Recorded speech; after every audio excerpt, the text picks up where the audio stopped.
नमस्कार दोस्तों, स्वागत है आप सभी विद्यार्थियों का बायोमित्र मैनेजानी यूट्यूब चैनल पर। आज की क्लास में अपन प्लांट मॉर्फोलॉजी यानी कि पादप आकारिकी वाले चैप्टर को शुरू करने जा रहे हैं।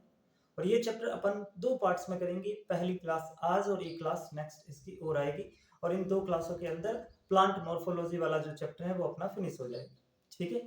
अब प्लांट मॉर्फोलॉजी क्या होती है, पादप आकारिकी क्या होती है, वैसे थोड़ी बहुत चीजें मैंने आपको जब एनाटॉमी पढ़ाई थी उस समय भी बता दिया कि प्लांट एनाटॉमी क्या होती है, प्लांट मॉर्फोलॉजी क्या होती है। फिर भी मैं और बता देता हूँ। मॉर्फोलॉजी का मतलब होता है कि पादप की जो बाह्य संरचनाएं होती हैं, एक्सटर्नल स्ट्रक्चर होती हैं, उनका अध्ययन करना वो मॉर्फोलॉजी कहलाती है। एनाटॉमी के अंदर क्या होते हैं, पादप के जो आंतरिक भाग है उनका अध्ययन करना, जैसे कि उत्तक उत्तक तंत्र, वो सारी चीजें एनाटॉमी में आती थी और वो अपन ने पढ़ ली। आज अपन मॉर्फोलॉजी देख रहे हैं, मतलब पादप की जो बाह्य संरचनाएं हैं उनके बारे में जानने का प्रयास करेंगे। अब कौन सी होती है पादप के अंदर बाह्य संरचनाएं, तो वो सभी लोगों को पता है कि जड़, तना, पत्ती, फल, फूल, बीज, ये एक पादप की बाह्य संरचनाओं के अंदर काउंट किए जाते हैं और इन्हीं के बारे में अपन को विस्तार से पढ़ना है। ठीक है।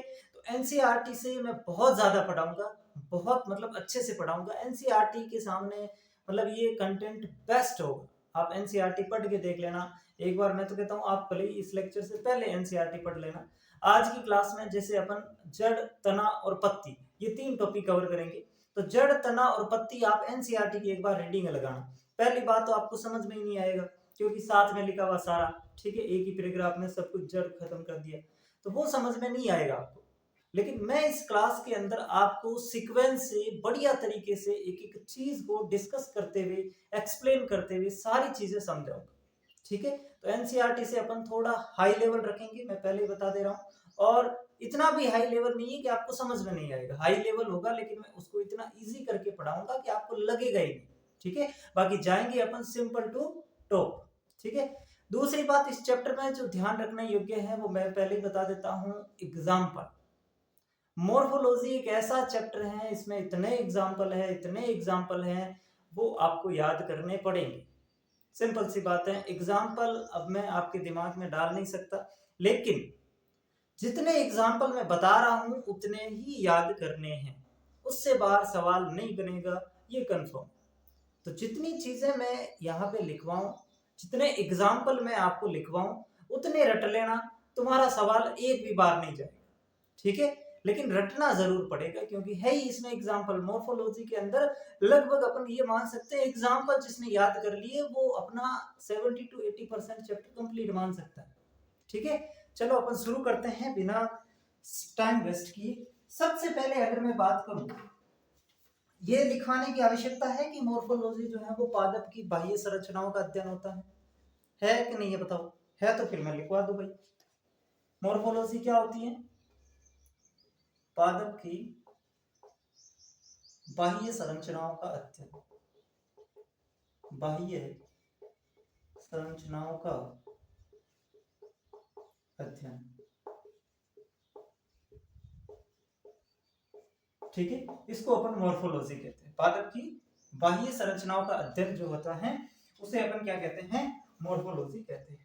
ठीक है। अब बाह्य संरचना होती कौन सी है, तो बाह्य संरचना वही जो है जड़, तना, पत्ती, फल, फूल, बीज, वही होता है। अब प्लांट जो होता है ना, प्लांट पादप जो होता है उसमें दो चीज देखने को मिलती है। एक को अपन कहते हैं सूट सिस्टम, सूट सिस्टम, और एक होता है रूट सिस्टम, रूट सिस्टम। ध्यान से सुनना, प्लांट के अंदर एक होता है रूट सिस्टम और एक होता है सूट सिस्टम।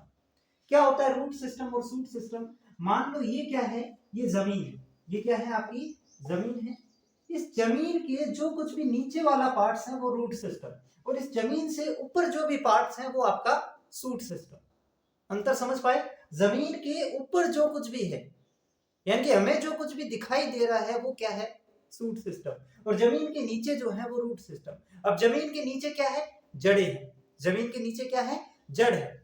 अब जड़ भी देखो, एक होती है प्राथमिक जड़, फिर उस प्राथमिक जड़ से बहुत सारी पार्श्वीय जड़ें निकलती हैं, है ना, प्राइमरी रूट्स। और प्राइमरी रूट से जो जड़ें निकलती हैं उसको सेकेंडरी रूट, टर्सरी रूट, यानी कि इनको अपन क्या कहते हैं, पार्श्वीय जड़ें कहते हैं। ठीक है। तो वो सारी की सारी क्या आ जाएगी, रूट सिस्टम में आ जाएगी। और जमीन से ऊपर क्या है, जमीन से ऊपर सर तना है, जमीन से ऊपर पत्ती है, जमीन से ऊपर फल है, पर्व संधि है यानी कि नोड है, इंटरनोड है, ये सारी की सारी चीजें जो है वो जमीन से ऊपर है, तो वो सारी सूट सिस्टम में आ जाएगी। तो ये अपन लिख देते हैं, इसमें क्या आ जाएगी, प्राथमिक जड़ें, प्राथमिक जड़ें और पार्श्वीय जड़ें, ठीक है। और इसमें क्या आ जाएगा आपका तना, है ना, फल, फूल, पत्ती, पर्व, पर्व संधि, ये सारे इसमें आ जाए, है ना। पर्व को इंग्लिश में कहते हैं इंटरनोड और पर्व संधि को कहते हैं नोड, ठीक है। अब अपन जड़ के बारे में पढ़ेंगे, ठीक है। इतनी चीजें समझ ली, फिर अपन क्या देखेंगे, जड़ के बारे में स्टार्ट करेंगे, ठीक है। एक एक करके जड़, तना और पत्ती अपन पढ़ने वाले हैं। तो इसको मिटा सकता हूं मैं, इतनी बातें आपने लिख दी। अब हेडिंग लगाएंगे रूट, जड़।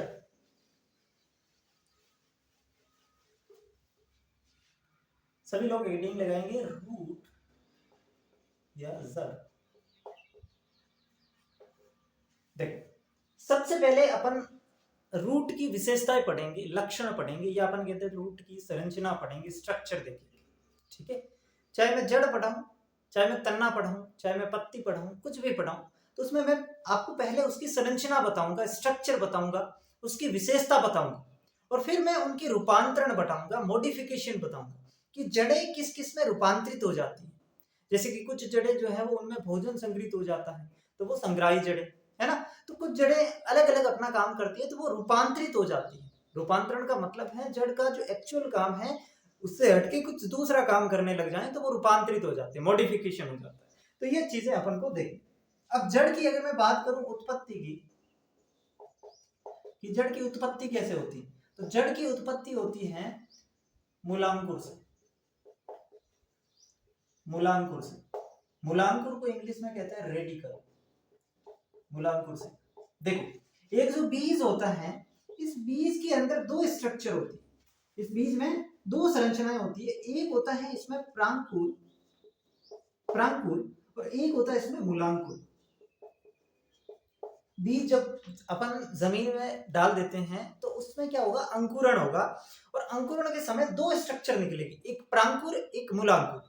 तो जो प्रांकुर निकलता है इससे तो आपका तना बनेगा, और जो मूलांकुर मूलांकुर है इससे आपकी जड़ बनेगी, ठीक है। इससे आपकी क्या बनेगी, जड़ बनेगी। तो यही चीज मैंने बताई है कि जड़ की उत्पत्ति जो बीज जो होता है उसके अंदर बीजांकुरण के दौरान मूलांकुर से जड़ की उत्पत्ति होती है। इस चीज को आपको समझना है, ठीक है। ये चीज क्लियर है। बस अब अपन आगे पढ़ते हैं इसके बारे में। पहली चीज क्लियर।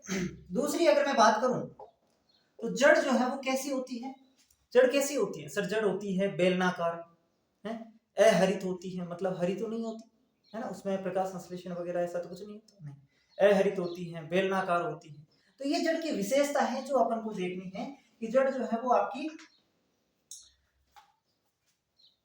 बेलनाकार होती है, अहरित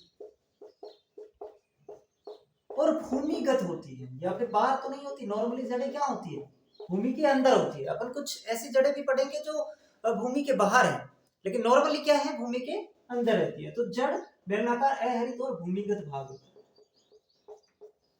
ठीक है, क्लियर। अच्छा, और बताइए सर जड़ के बारे में। और अगर मैं बात करूं तो जड़ें जो होती है इस पर फल, फूल, पत्ती, पर्व, पर्व संधि ऐसा कुछ नहीं मिलता, बिल्कुल। तो वही चीज अपन को लिखनी है कि इस पर पर्व, पर्व संधि यानी कि नोड, इंटरनोड, ठीक है, ये अनुपस्थित रहते हैं, नहीं पाए जाते। लेकिन एक्सेप्शन हर जगह होते हैं, तो यहाँ पे भी एक एक्सेप्शन आपको जो ध्यान में रखना है। एक्सेप्शन क्यों है, क्योंकि कुछ पादप ऐसे होते हैं जैसे कि शीशम है ना, तो उनके अंदर क्या होता है, उनकी जड़ों के ऊपर नोड्स पाए जाते हैं, पर्व संधियां पाई जाती है, ठीक है। तो यहाँ पे ये एक्सेप्शन हो जाएगा, जैसे कि शीशम का पेड़, ठीक है। शीशम और शकरकंद। इन पर क्या होते हैं? नोड्स, नोड्स प्रेजेंट होते हैं। नोड्स का मतलब होता है पर्वसंधि, नोड्स प्रेजेंट होते हैं। नोड्स किसको कहते हैं? पर्वसंधि को ही अपन नोड्स कहते हैं। तो इस पर नोड्स पाए जाते हैं, लेकिन सामान्यतः जो जड़ होती है इस पर पर्वसंधि या कलिकाएं, बड्स, ये भी नहीं मिलती। ठीक है, तो ये भी आप इंक्लूड कर सकते हैं, पर्वसंधि और कलिकाएं ये नहीं पाई जाती है, लेकिन एक्सेप्शन आपको याद रखना, शीशम और शकरकंद। ठीक है, अब एक इंपॉर्टेंट बात, जड़ें जो होती हैं, जड़ें पॉजिटिवली क्या होती हैं? पॉजिटिवली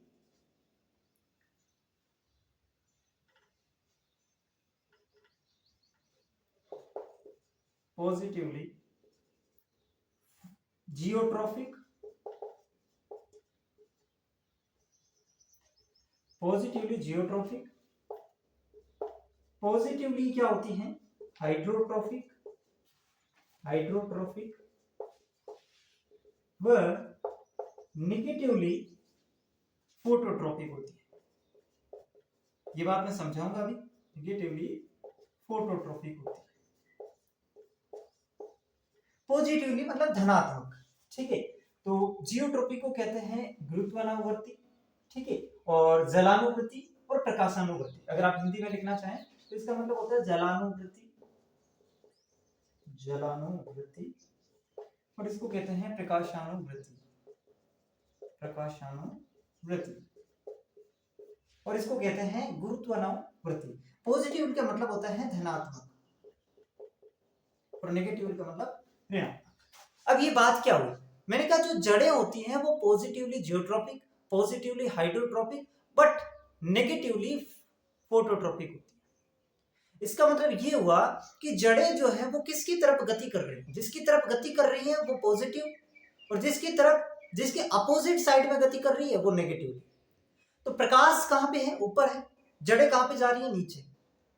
जड़ें कहां पे जा रही है? नीचे जा रही है, तो नेगेटिवली फोटोट्रॉपिक। लेकिन जल कहां है? जल सर नीचे है, और जड़ भी कहां पे गति कर रही है? नीचे की तरफ, तो पॉजिटिवली हाइड्रोट्रॉपिक। समझ रहे मेरी बात को? इस वजह से ये कहा जाता है कि जड़ें जो है वो positively geotropic, positively hydrotropic, but negatively phototropic है। तो ये मुझे नहीं लगता आपको याद करने की आवश्यकता है। सिंपल सी बात है, जड़ें कहां गति करती है? नीचे गति करती है, तो जल की तरफ गति करती है मतलब पॉजिटिवली हाइड्रोट्रॉपिक, और प्रकाश की अपोजिट डायरेक्शन में तो नेगेटिवली फोटोट्रॉपिक। बस ये बात थी जो आपको समझनी थी। ठीक है, अब एक बात और सुनेंगे। मूलांकुर से निकलने वाली जो पहली जड़ है वो प्राथमिक जड़ कहलाती है। प्राइमरी रूट्स, प्राथमिक जड़ कहलाती है। तथा इससे किससे? प्राथमिक जड़ से। इससे फिर अन्य पार्श्विक जड़ें या पार्श्वीय जड़ें। अब पार्श्वीय जड़ें में कौन सी आ जाएगी? सेकेंडरी या टर्सरी रूट होती है, द्वितीयक या तृतीयक जड़ें होती है, उनको पार्श्वीय जड़ें कहते हैं। तो इससे फिर अन्य पार्श्वीय जड़ें परिरंभ से निकलती है, परिरंभ से निकलती है। जब मैं आपको पेरीसाइकिल पढ़ाया था, याद करो, पढ़ाया था पेरीसाइकिल, कहां पे पढ़ाया सर? एनाटॉमी में। एनाटॉमी जब मैंने आपको पढ़ाई तो उस समय मैंने आपको ग्राउंड टिश्यू सिस्टम पढ़ाया, याद करो। बिल्कुल सर, उसमें 3 पार्ट बताए, कोर्टेक्स, पेरीसाइकिल, पिथ, बताए सर। पेरीसाइकिल जब मैंने आपको बताया तो मैंने कहा पेरीसाइकिल जो है, परिरंभ जो होता है उसका मुख्य कार्य होता है कि पार्श्वीय जड़ों का निर्माण करना। तो यहाँ पे ये जो पार्श्वीय जड़ें हैं ये परिरंभ से निकलती है। वही सेम बात है, रिपीट हो रही है। अगर आपने ध्यान दिया है सेम बात रिपीट हो रही है। ठीक है, तो ये इतने फीचर आपको समझ में आए, इतनी बातें आपको समझ में आई या नहीं मुझे बताएंगे आप। अगर आ गई तो नोट कर लो, फिर अपन आगे बढ़ते हैं।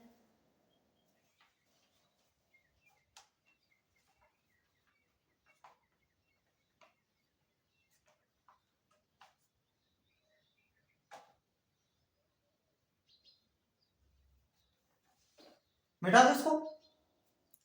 चलो अब ये जो प्राथमिक जड़ और पार्श्वीय जड़ें हैं ये मिलकर के जड़ तंत्र का निर्माण करेगी, रूट सिस्टम का निर्माण करेगी। अपन देखते हैं जड़ तंत्र की प्रकार, रूट सिस्टम कितने प्रकार के होते हैं वो चीज अपन देखते हैं। ठीक है, तो रूट सिस्टम किससे मिलकर बना होगा? रूट सिस्टम में अपन देखा भी था, सूट सिस्टम रूट सिस्टम। तो रूट सिस्टम में प्राथमिक जड़ें और पार्श्वीय जड़ें वो मिलकर के रूट सिस्टम बनाती है। मिटा दो इसको। हेडिंग लगाएंगे जड़ तंत्र, जड़ तंत्र रूट सिस्टम। रूट सिस्टम जो होता है ये 3 प्रकार का होता है, tap root system, fibrous root system यानी कि मुसला जड़ तंत्र, झकड़ा मूल तंत्र और अपस्थानिक जड़ तंत्र। तो जड़ तंत्र जो है ये 3 प्रकार का होता है। कौन कौन सा? पहला होता है मुसला मूल तंत्र, मुसला मूल तंत्र, इंग्लिश वाले लिखेंगे tap root system, tap root system. मुसला मूल तंत्र, मुसला मूल तंत्र जो होता है इसमें क्या होता है कि जो प्राथमिक जड़ है ना, प्राथमिक जड़ एक लंबी और स्थायी जड़ होती है। मुख्य जड़ जो है वो प्राथमिक जड़ होगी और वो स्पष्ट रूप से आपको दिखाई देगी। ठीक है, और फिर उससे प्राथमिक जड़ से अन्य जड़ें निकलती है। फॉर एग्जाम्पल आप समझेंगे ये जमीन, इस जमीन से ये जो है वो आपकी प्राथमिक जड़ निकली, ये प्राथमिक जड़ निकली, फिर इससे जो है वो आपकी क्या निकलेगी? द्वितीयक जड़ें इससे निकलेगी, ये ऐसे द्वितीयक जड़ें निकलेंगी और फिर इससे ये तृतीयक जड़ें निकलेंगी। यानी कि जो प्राथमिक जड़ है ना, प्राथमिक जड़ आपको स्पष्ट रूप से अलग दिखाई देगी कि ये प्राथमिक जड़ है। ठीक है, तो उसको कहते हैं मुसला जड़ तंत्र और ये सबसे मजबूत प्रकार का होता है।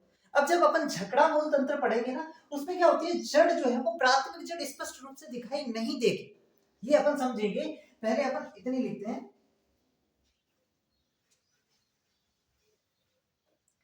इसमें क्या होगा? प्राथमिक जड़ लंबी, स्थायी तथा स्पष्ट रूप से दिखाई देती है, स्पष्ट रूप से दिखाई देती है। समझने के लिए डायग्राम आप बना सकते हैं जैसा मैंने बनाया। ठीक है, तो ये स्पष्ट रूप से दिखाई देती है। अब अगर मैं बात करूं झकड़ा मूल तंत्र की, तो इसके अंदर क्या होगा?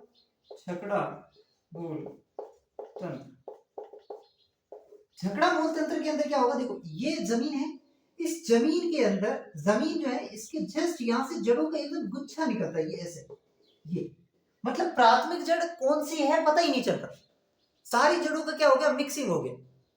एक तरीके से अपन कह सकते हैं जड़ों का गुच्छा निकल रहा है जमीन के आधारीय भाग से, या तन्ने का जो आधारीय भाग से, वहीं से जड़ों का एक गुच्छा निकल जाता है। पता ही नहीं चल पा रहा कौन सी प्राथमिक है, कौन सी सेकेंडरी है, कौन सी टर्सरी है, कुछ नहीं पता चल रहा। यानी कि प्राथमिक जड़ स्पष्ट रूप से दिखाई नहीं पड़ती है, जड़ों का एक गुच्छा निकलता है। जबकि यहाँ पे क्या था? यहाँ पे प्राथमिक जड़ लंबी और स्थायी होती है और स्पष्ट रूप से दिखाई पड़ती है, और फिर उसे प्राथमिक जड़ से द्वितीयक और तृतीयक जड़ें निकलती हुई दिखाई दे रही। जबकि यहाँ पे ऐसा कुछ नहीं, यहाँ पे गुच्छा निकल रहा है एक साथ, तो वो होता है झकड़ा मूल तंत्र। ठीक है, इसको कहते हैं फाइब्रस रूट सिस्टम। ठीक है,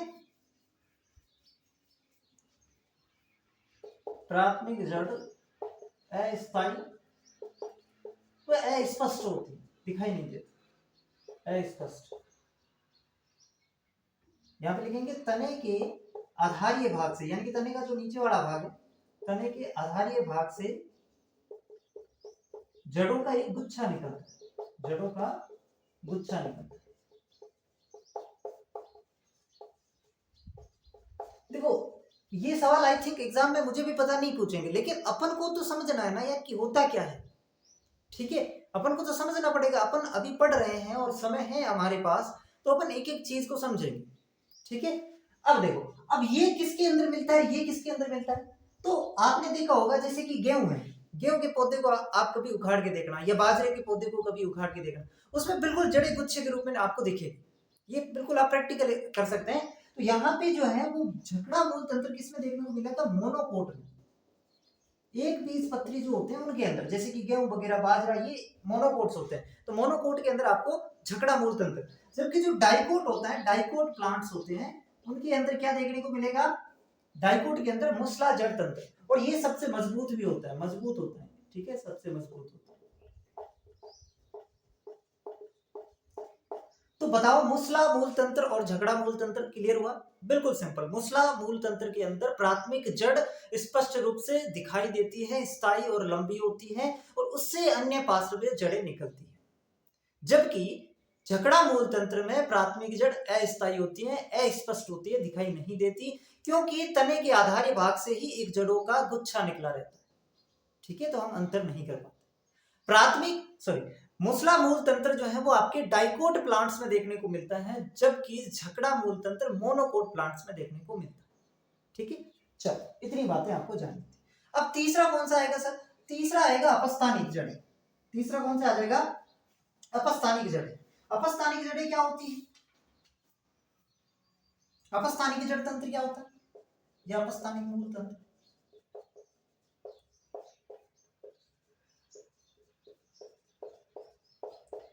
सबसे पहले तो अपस्थानिक जड़ें कहते किसे हैं? अपस्थानिक जड़ें कहते किसे हैं वो अपन को देखना। नॉर्मली जब मैंने आपको शुरुआत में बताया कि जड़ की उत्पत्ति किससे होती है? मूलांकुर से। लेकिन जब जड़ की उत्पत्ति मूलांकुर से न होकर के बाकी पादप के अन्य किसी भी भाग से हो जाए तो ऐसी जड़ें क्या कहलाती है? अपस्थानिक जड़ें कहलाती है। ध्यान से समझना कि जब पादप के मूलांकुर के अलावा, बीज के अंदर जो मूलांकुर होता है उसके अलावा अन्य किसी भी भाग से जड़ें निकले तो उसे कहते हैं अपस्थानिक जड़। यानी कि जहां से जड़ निकलनी चाहिए वहां से नहीं निकल रही। जड़ कहां से निकलनी चाहिए? मूलांकुर से मूल निकलनी चाहिए, लेकिन मूलांकुर के अलावा कहीं और से निकल रही है तो वो अपस्थानिक जड़ है। तो ये चीज आप लिखेंगे, मूलांकुर के अलावा पादप के अन्य किसी भाग से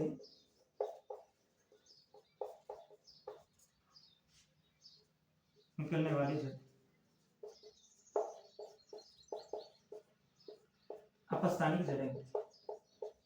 ठीक है, अपस्थानिक जड़ें कहलाती है।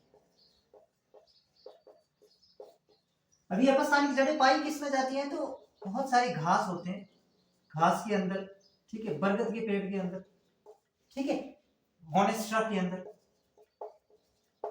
मोनेस्ट्रा। तो इन सारे प्लांट्स के अंदर जो है वो आपकी अपस्थानिक जड़ देखने को मिलती है। ठीक है, इन सारे प्लांट्स के अंदर क्या होता है? अपस्थानिक जड़ देखने को मिलती है। ये है जड़ तंत्र। क्लियर है बहुत सिंपल। मूसला जड़ तंत्र, झगड़ा मूल तंत्र, अपस्थानिक मूल तंत्र, बहुत नॉर्मल सी बातें हैं, 2 मिनट में आपको समझ में आ गई। अब अपन आगे बढ़ेंगे, इनको लिख लो, नोट कर लो इनको।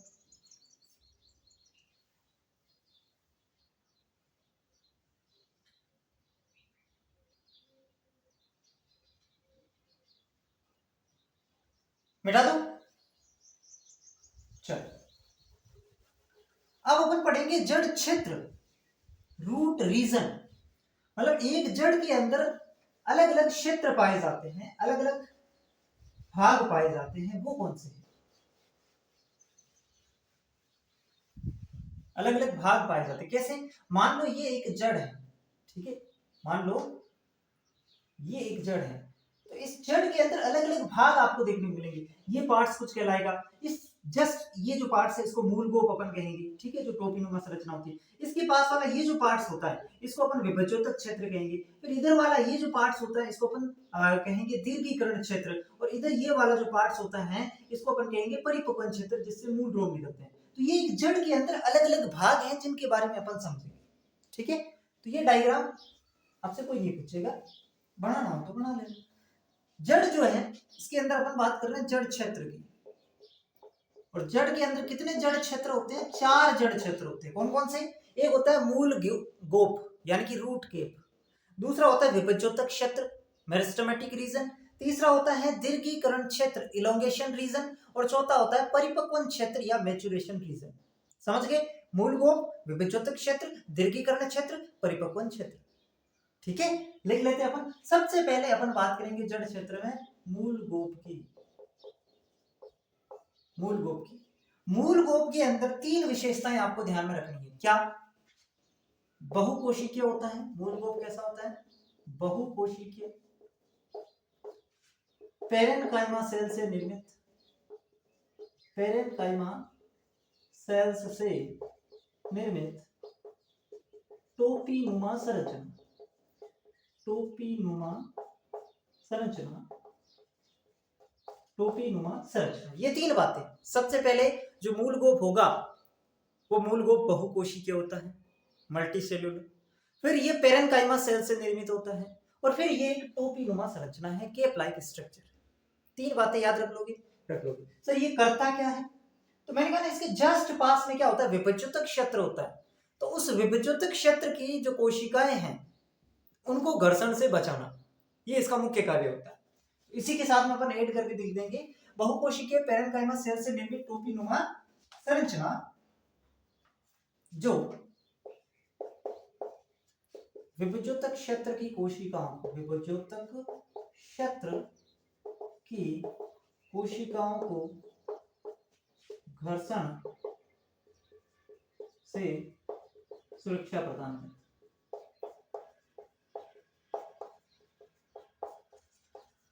यानी कि उसके ऊपर एक तरीके से केप बांध दी, ताकि विभज्योतक क्षेत्र के ऊपर एक केप लगा दी, ताकि उनकी जमीन के अंदर जड़े तो घर्षण होता रहेगा, उससे वो नष्ट हो जाएगी, क्षतिग्रस्त हो जाएगी। तो उससे बचाने के लिए उसके ऊपर मूल गोप पाया जाता है, ये समझ लीजिए। ठीक है। अब दूसरा कौन सा हो जाएगा सर? दूसरा हो जाएगा विभज्योतक क्षेत्र। विभज्योतक क्षेत्र क्या होता है? विभज्योतक क्षेत्र जो होता है इसके अंदर विभज्योतक कोशिकाएं पाई जाती है। ठीक है। इसमें पाई जाने वाली कोशिका लगातार विभाजन करती रहती है। इस क्षेत्र की जो कोशिकाएं होती हैं वो लगातार विभाजन दर्शाती है। विभज्योतक कोशिकाओं का काम ही होता है विभाजन दर्शाना। अब इन विभज्योतक कोशिकाओं का अगर आपसे लक्षण पूछ ले तो पतली कोशिका भित्ति होती है, अपशिष्ट पदार्थ नहीं होते हैं इसमें, रिक्तिका छोटी अनुपस्थित होती है। ये चीजें अपन पीछे भी पढ़ चुके, तो बार बार अपन नहीं लिखें। ठीक है। तीसरा जो आता है वो आता है इसमें दीर्घीकरण क्षेत्र। दीर्घीकरण क्षेत्र, इस क्षेत्र की जो कोशिका है वो विभेदित हो जाती है। इस क्षेत्र की कोशिकाओं में विभेदन हो जाता है। पहला पॉइंट। और दूसरी बात इसमें ध्यान रखनी है कि जड़ में जो सर्वाधिक लंबाई होती है वो इसी भाग में होती है। ठीक है। जड़ के इसी भाग में सर्वाधिक लंबाई में वृद्धि होती है। सर्वाधिक लंबाई में वृद्धि होती है। क्लियर है? दो पॉइंट याद रखने हैं कि एक तो दीर्घीकरण क्षेत्र की जो कोशिका है वो विभेदित हो चुकी है, और दूसरी बात जड़ के अंदर सबसे ज्यादा जो ग्रोथ होती है लेंथ में, लंबाई में सबसे ज्यादा जो बढ़ोतरी होती है वो इस दीर्घीकरण क्षेत्र में होती है। फिर चौथा आ जाता है परिपक्वन क्षेत्र। परिपक्वन क्षेत्र क्यों कहते हैं परिपक्वन क्षेत्र? क्योंकि इसको दीर्घीकरण क्षेत्र और इसको परिपक्वन क्षेत्र, इसमें जो कोशिका होती है, इस क्षेत्र की कोशिकाएं परिपक्व हो जाती है। इस क्षेत्र की कोशिका परिपक्व हो जाती है।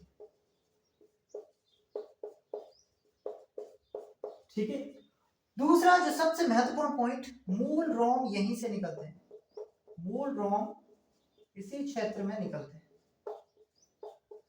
इसी क्षेत्र में निकलते हैं। ठीक है। अब मूल रोम क्या होते हैं? मूल रोम एक कोशिकीय होते हैं। जैसे रूट के बहुकोशिकीय था, ये एक कोशिकीय। और ये काम क्या करता है? तो काम करता है जल व खनिज लवणों के अवशोषण हेतु पृष्ठीय क्षेत्रफल बढ़ा देता है। पृष्ठीय क्षेत्रफल बढ़ा देता है, ये इसका काम है। ये पूरा जड़ क्षेत्र है, ये पूरा जड़ क्षेत्र। अगर आपको नहीं समझ में आया दोबारा समझा दूंगा, दिक्कत वाली बात ही नहीं है। ठीक है। सबसे पहले मैंने कहा जड़ क्षेत्र में 4 प्रकार के क्षेत्र पाए जाते हैं। सबसे नीचे वाली संरचना टोपीनुमा संरचना, बहुकोशिकीय संरचना जो पेरेन्काइमा सेल से बनी होती है उसको अपन मूल गोप कहते हैं। और ये मूल गोप जो है इसका काम होता है इसके जस्ट पास विभज्योतक क्षेत्र की पतली जीवित कोशिकाएं होती हैं उनको घर्षण से बचाना। फिर विभज्योतक क्षेत्र आया, विभज्योतक क्षेत्र में विभज्योतक कोशिका मिलती है जो विभाजन दर्शाती है। फिर दीर्घीकरण क्षेत्र आया, दीर्घीकरण क्षेत्र जो होता है उनके अंदर वे कोशिकाएं होती हैं जिनमें विभेदन हो चुका होता है। और ये जो दीर्घीकरण क्षेत्र है पादप के अंदर जो जड़ होती है उसके अंदर सर्वाधिक लंबाई के अंदर वृद्धि इसी क्षेत्र में होती है। चौथा परिपक्वन क्षेत्र आया, परिपक्वन क्षेत्र में जो कोशिकाएं पाई जाती है वो परिपक्व हो जाती हैं। और सबसे महत्वपूर्ण बात इससे ही मूल रोम निकलते हैं। तो जड़ के किस क्षेत्र में मूल रोम निकलते हैं? परिपक्वन क्षेत्र में, उससे आपके रूट हेयर्स मूल रोम निकलते हैं। मूल रोम एक कोशिकीय होते हैं। मूल रोम का कार्य क्या होता है? तो जड़ें जो जल और खनिज लवणों का अवशोषण करती हैं उनका अवशोषण ज्यादा से ज्यादा मात्रा में हो, यानी कि ज्यादा से ज्यादा कब होगा? जब उनका पृष्ठ क्षेत्रफल बढ़ जाएगा। तो ये पृष्ठ क्षेत्रफल को बढ़ाने का काम करते हैं मूल रोम। ये बातें हैं आपको ध्यान में रखनी। समझ में आ गई? तो फिर अपन आगे बढ़ते हैं।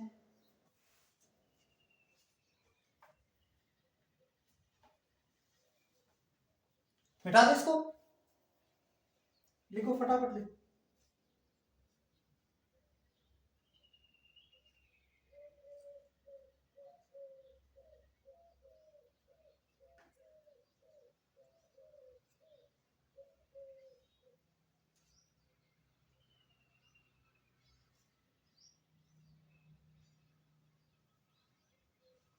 चलो अब अपना जो टॉपिक रहेगा वो रहेगा modification of root.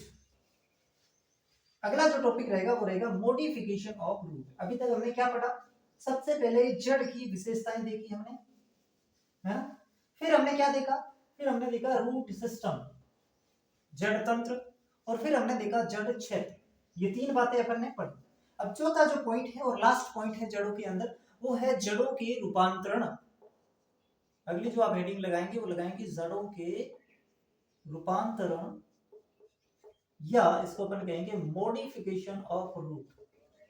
Modification of root, ठीक है। अब जड़ों के अंदर क्या हो जाता है? रूपांतरण हो जाता है। जड़ें रूपांतरित हो जाती है। रूपांतरित मतलब मॉडिफाई हो जाती है। मतलब जड़ों का काम क्या होता है? जल और खनिज लवणों का अवशोषण करना। लेकिन वही जड़ें रूपांतरित हो गई कुछ अलग काम करने के लिए, यानी कि कुछ जड़ें जो भोजन संग्रहण का काम करने लग गई। तो वो क्या है? मॉडिफाइड रूट्स है, रूपांतरित जड़ है। क्योंकि वो जड़ का काम नहीं है लेकिन जड़ एक अपना अलग काम करने लग गई। तो ये इसलिए अपन कहते हैं जड़ों के रूपांतरण।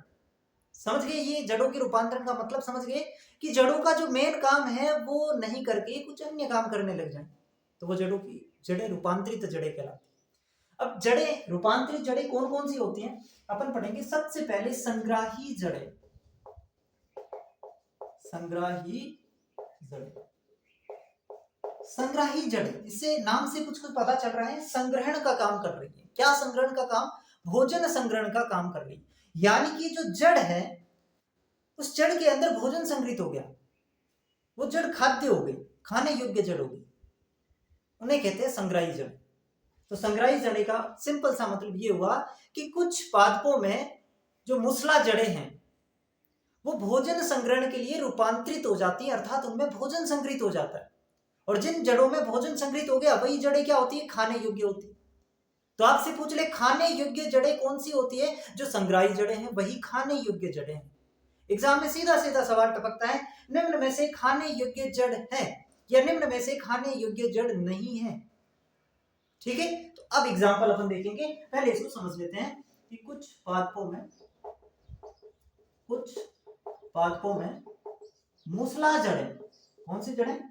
मुसला जड़ें भोजन संग्रहण हेतु रूपांतरित हो जाती है। भोजन संग्रहण हेतु रूपांतरित हो जाती है।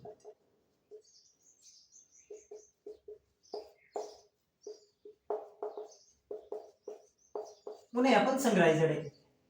ठीक है, अब वो कौन कौन से हैं? जैसे कि गाजर, जैसे कि मूली, जैसे कि सलजम। ये जो आप तीनों एग्जाम्पल देख रहे हैं, गाजर, मूली और सलजम, ये तीनों ही जड़ें हैं। ये तीनों ही क्या है? जड़ है। तो आपसे पूछ ले, गाजर में खाने योग्य भाग क्या होता है? जड़। समझ रहे मेरी बात को? गाजर, मूली, सलजम, याद रख लोगे। गाजर, मूली, सलजम ये संग्राही जड़ें हैं। इनके अंदर जो मुसला जड़ होती है वो भोजन संग्रहण में रूपांतरित हो जाती है। यानी कि गाजर जो हम खा रहे वो जड़ है, मूली जो खा रहे वो जड़ है। समझ के बात को? तो याद रख लोगे इस चीज को। अब देखो, गाजर जो होती है इसके अंदर भी अलग अलग है संग्रह। गाजर के अंदर जो है ये कैसी होती है? कोनिकल टाइप होती है, कोनिकल टाइप। इसको हिंदी में कहते हैं शंक्वाकार। मूली जो होती है ये फ्यूजीफॉर्म होती है, फ्यूजीफॉर्म, ठीक है। इसको शायद तरकु आकार कहते हैं। और ये होती है सलजम वगैरह जो होता है, ये कैसा होता है? सलजम है, चुकंदर है, चुकंदर, ठीक है। तो ये कैसी होती है? ये होती है नेपीफॉर्म, नेपीफॉर्म या स्पाइंडल से। ये हो सकता है नहीं पूछेगा इतना डिटेल, लेकिन अपन जान लेते हैं इनको भी। तो ये अपन को मेन ये याद होना चाहिए कि संग्राही जड़ें कौन सी होती है? गाजर, मूली, सलजम, चुकंदर। गाजर, मूली, सलजम, चुकंदर, ये जो है ये आपकी संग्राही जड़ें हैं। इन जड़ों के अंदर भोजन रूपांतरित हो जाता है, भोजन संग्रहित हो जाता है, और ये जड़ें खाद्य होती है। बस। तो पहला रूपांतर समझ में आ गया कि जड़ों के अंदर भोजन संग्रहित हो जाता है। दूसरा रूपांतर सर बताओ और क्या होता है जड़ों के अंदर?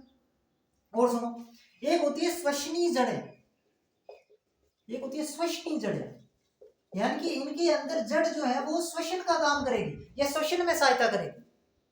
मैंने कहा ना, जड़ जो है वो मुख्य काम इनका जो होता है उनको छोड़ करके कुछ अलग काम करना शुरू कर देती है। मुख्य काम क्या होता है? जल और खनिज लवणों का अवशोषण। लेकिन यहाँ पे वो क्या कर रही है? भोजन संग्रहित कर रही है। यहाँ पे वो क्या कर रही है? श्वसन में सहायता कर रही है। तो इसलिए रूपांतरित जड़ें हैं, बिल्कुल से रूपांतरित। श्वसनीय जड़ें क्या होती हैं? श्वसनीय जड़ें क्या होती हैं? तो कुछ पादप जो दलदली इलाकों में पाए जाते हैं उनके अंदर जड़ें जो है वो श्वसन का काम करने लग जाती है। और जड़ें कैसी होती है? पॉजिटिवली फोटोट्रॉपिक होती है, यानी कि धनात्मक प्रकाशनवर्ती। Positively phototropic, negatively geotropic, negatively hydrotropic. इसका मतलब क्या हुआ? पॉजिटिवली फोटोट्रॉपिक मतलब प्रकाश की तरफ गति कर रही है, मतलब जड़ें जमीन से बाहर निकल जा रही है, जड़ें ऊपर की तरफ गति कर रही है। लेकिन जड़ें गति कैसे करनी चाहिए? जड़ें जानी तो नीचे चाहिए लेकिन ऊपर निकल रही है, यानी कि ऑपोजिट प्रकार का काम हो रहा है। और ऐसा किसमें होता है? मैंग्रोव पादप जो होते हैं, मैंग्रोव पादप, एग्जाम्पल के लिए राइजोफोरा आपको याद रखना है, उनमें ये कंडीशन देखने को मिलती है। तो श्वसनीय जड़ें या रेस्पिरेटरी रूट्स क्या होती है? श्वसनीय जड़ें या रेस्पिरेटरी रूट्स,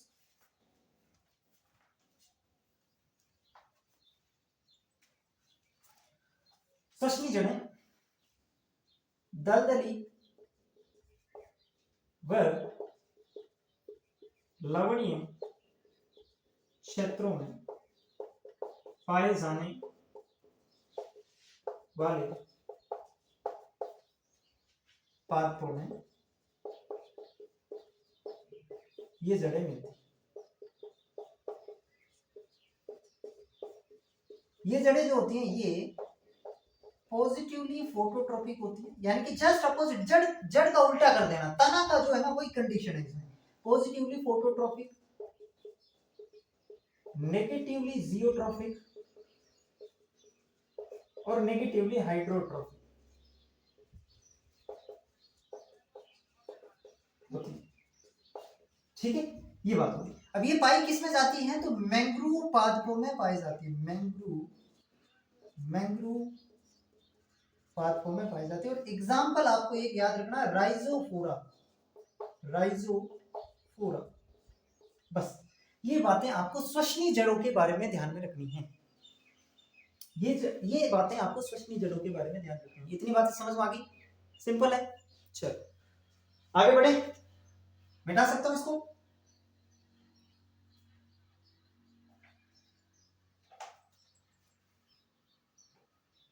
मिटा दो?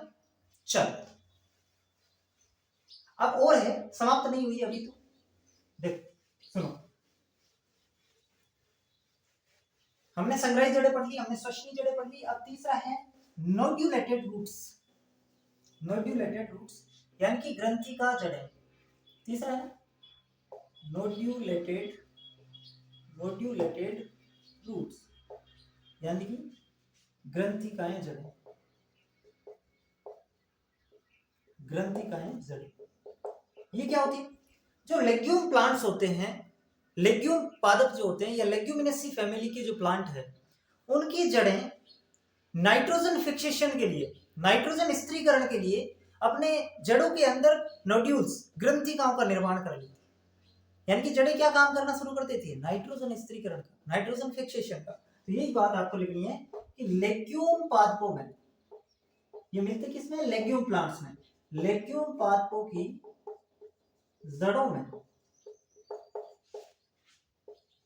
नाइट्रोजन स्थिरीकरण हेतु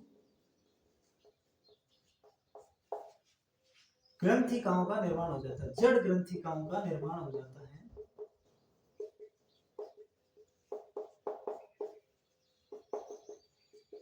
इतनी सी बात आपको ध्यान में, समझ गए बात को? नोड्यूलेटेड रूट्स किसमें मिलेगी? लेग्यूम प्लांट्स में। और काम क्या है? नाइट्रोजन फिक्सेशन, नाइट्रोजन स्थिरीकरण। अब ये हो गया। चौथी बात जो आपको इसमें ध्यान रखनी है वो है अपस्थानिक जड़ों का रूपांतरण। अपस्थानिक जड़ों का रूपांतरण, अपस्थानिक जड़ों के रूपांतरण। अपस्थानिक जड़ों के रूपांतरण बहुत सारे होते हैं, अभी अपन देखेंगे। अपस्थानिक जड़ों के रूपांतरण भी बहुत सारे होते हैं। इसको मिटा दूं मैं, है ना, थोड़ी स्पेस चाहिए, अपन अपस्थानिक जड़ को एक साथ कवर करेंगे, तो इसको मिटा दूं, आप लिख लो।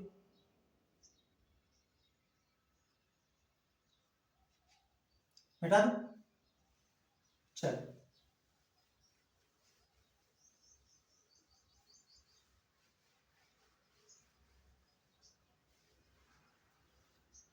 अपस्थानिक जड़ों के रूपांतरण।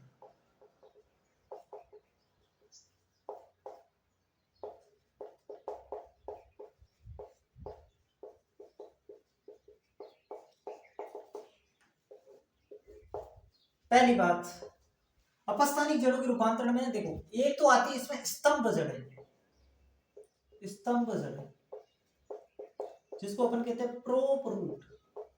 ये क्या होती है? एक होती है स्तंभ जड़ें यानी कि प्रोप रूट। क्या होती है प्रोप रूट? आपने बरगद का पेड़ देखा? बरगद का जो बहुत बड़ा विशालकाय पेड़ होता है, देखा है? उस बरगद के पेड़ में इतनी मतलब लंबी लंबी शाखाएं होती है, ऐसे फैली हुई रहती हैं। तो अब उन शाखाओं को सहारा प्रदान करने के लिए कुछ तो चाहिए, कुछ तो चाहिए। तो इसमें नाम ही क्या आ रहा है? स्तंभ, पिलर।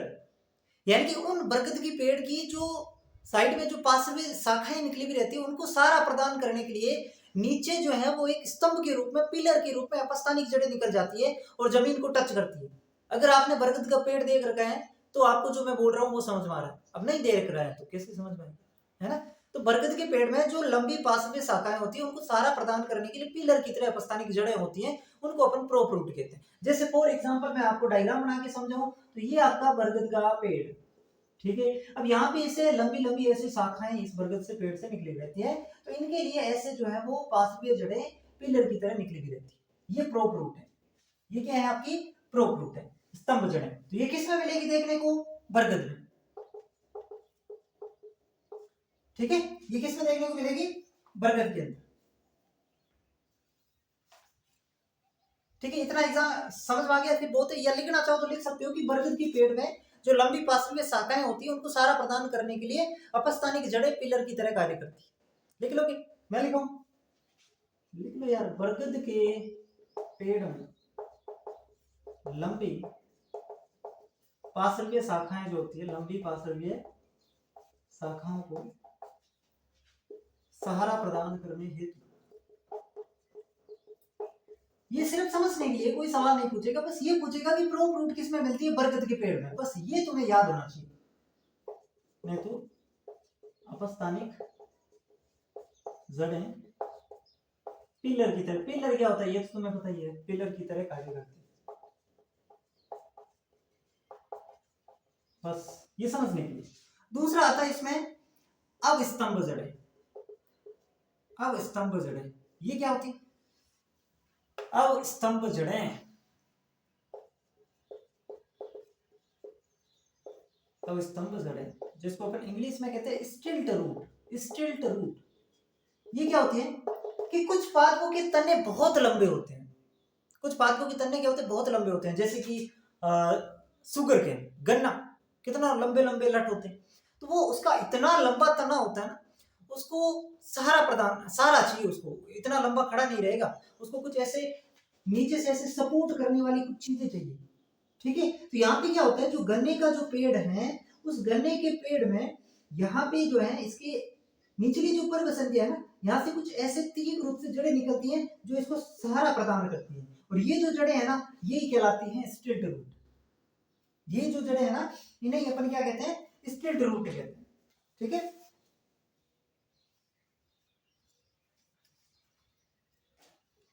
समझ गए, लिख लोगे इसको। तो ये किस में देखने को मिलता है, इसका एग्जाम्पल आपको याद रखना है, शुगर केन यानी कि गन्ना, शुगर केन, मेज मक्का, और स्क्रू पाइन। ठीक है, शुगर केन, गन्ना, मेज मक्का और स्क्रू पाइन, ये 3 एग्जाम्पल आपको स्टिल्ट रूट में याद रखने हैं। और होता क्या है स्टिल्ट रूट, मैंने आपको दिखा दिया कि लंबे तने जो है, लिखना चाहो तो लिख सकते हो, लंबे तनों को सहारा प्रदान करने के लिए तने की निचली प्रवसंधियों से तीव्र रूप से जड़ें निकलती है। बस ये होगी स्तंभ जड़ें। अब स्तंभ जड़ें और कौन सी होती है सर, और इसमें अब देखो छोटी छोटी बस एग्जांपल याद रखना। एक होती है बटर्स रूट, बटर्स रूट ये किसमें पाई जाती है, पीपल में। अब याद रखना बस, बटर्स रूट किसमें मिलेगी, पीपल में। एक होती है चूसक जड़ें, सकिंग रूट, चूसक जड़ें, ये किसमें मिलेगी, अमरबेल में। अमरबेल एक पौधा होता है उसमें मिलेगी, जिसको अपन कहते हैं कस्कूटा रिफ्लेक्सा, कस्कूटा रिफ्लेक्सा।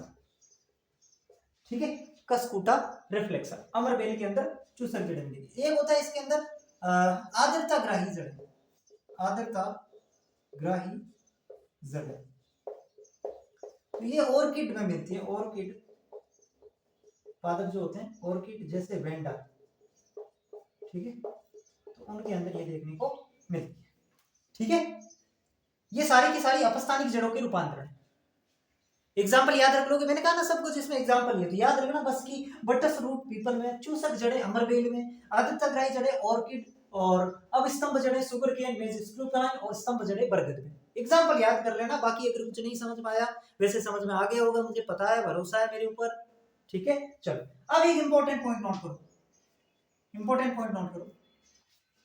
शकरकंद, शकरकंद यानी कि स्वीट पोटैटो जिसको इंग्लिश में कहते हैं, शकरकंद व सिंघाड़ा, शकरकंद व सिंघाड़ा में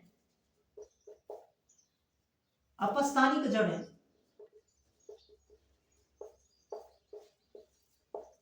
भोजन संग्रहण हेतु रूपांतरित हो जाती है। अपस्थानिक, शकरकंद और सिंघाड़ा में अपस्थानिक जड़ें भोजन संग्रहण का कार्य करती है या भोजन संग्रहण हेतु रूपांतरित हो जाती है, रूपांतरित हो जाती है। ये वही बात है जो हमने संग्रही जड़ों में पढ़ा कि भाई संग्रही जड़ों में हमने पढ़ा कि कुछ पादपों में जो मूसला जड़ें हैं वो भोजन संग्रहण में रूपांतरित हो जाती है, जैसे गाजर, मूली, सलजम, चुकंदर। तो गाजर, मूली, सलजम, चुकंदर, उसके अंदर भी जड़ जो है वो क्या है, खाद्य है, जड़ जो है वो भोजन संग्रहण में रूपांतरित हो गई। और सिंघाड़ा और शकरकंद के अंदर भी जड़ जो है वो क्या हो गई, भोजन संग्रहण में रूपांतरित हो गई। लेकिन डिफरेंस इतना है कि उसमें मूसला जड़ थी, इसमें अपस्थानिक जड़ है। उसमें मूसला जड़ थी, इसमें अपस्थानिक जड़, ये डिफरेंस है। समझ गए बात को, चलो नोट करो। ये अपना जड़ वाला टॉपिक खत्म, ये हमने जड़ जो है वो कंप्लीटली कवर कर लिए। अब अपन पढ़ेंगे तने के बारे में, इतना नोट करो, फिर अपन पढ़ेंगे तने के बारे में।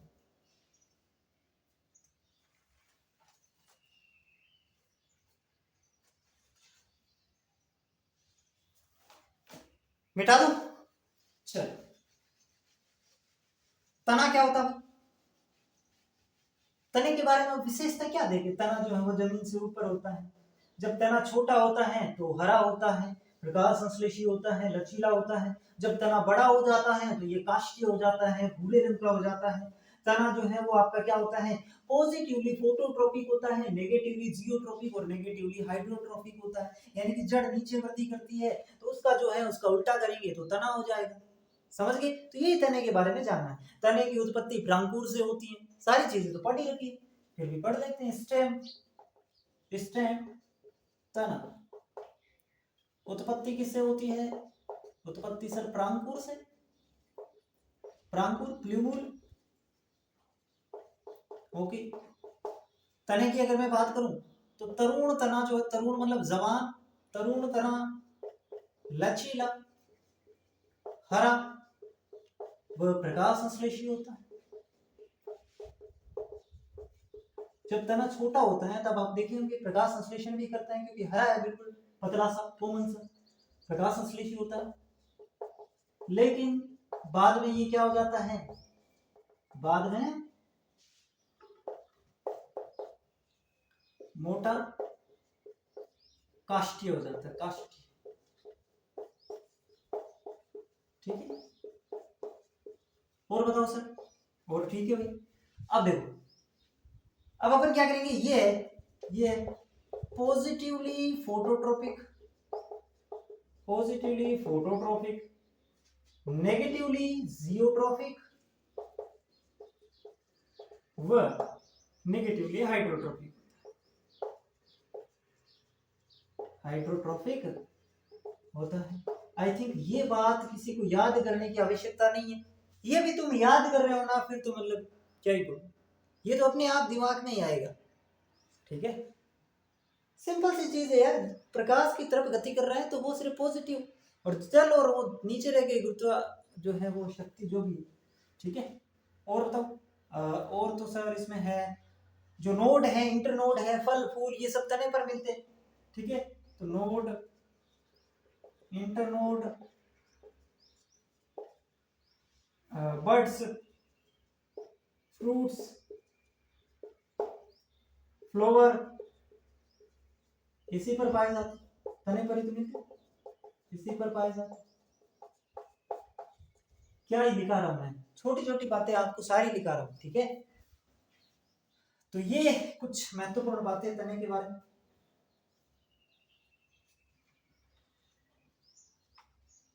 ठीक है, अब तने के कार्य क्या होते हैं? तने के कार्य, तना क्या काम करता है भाई? तना एक तो क्या करेगा, जल और खनिज लवणों का परिवहन करेगा। अवशोषण तो कौन करता है? जड़ करती है, लेकिन जड़ ने तो अवशोषण कर लिया। अब तने से होते हुए पादप के अन्य भागों तक जाएगा, पत्ती तक कौन लेके जाएगा? तना। तो जल और खनिज लवणों का परिवहन करता है, ट्रांसपोर्टेशन करता है, जल व खनिज लवणों का परिवहन, जल व खनिज लवणों का परिवहन करना। और क्या काम करता है? और क्या काम करता है? और ये जैसे ये भी लिख सकते हैं कि ये सारे कुछ इसी के ऊपर पाए जाते हैं, तो वो भी ये किसी का काम है। ठीक है, और पादप को सहारा प्रदान करना, ये नॉर्मली है, छठी वाले बातें लिखा रहा हूं, पादप को सहारा प्रदान करना। ठीक है, अब एक चीज होती है बड्स, बड्स जिसको हिंदी में कहते हैं कलिकाएं। ये कलिकाएं क्या होती है? कलिकाएं या बड्स क्या होती हैं?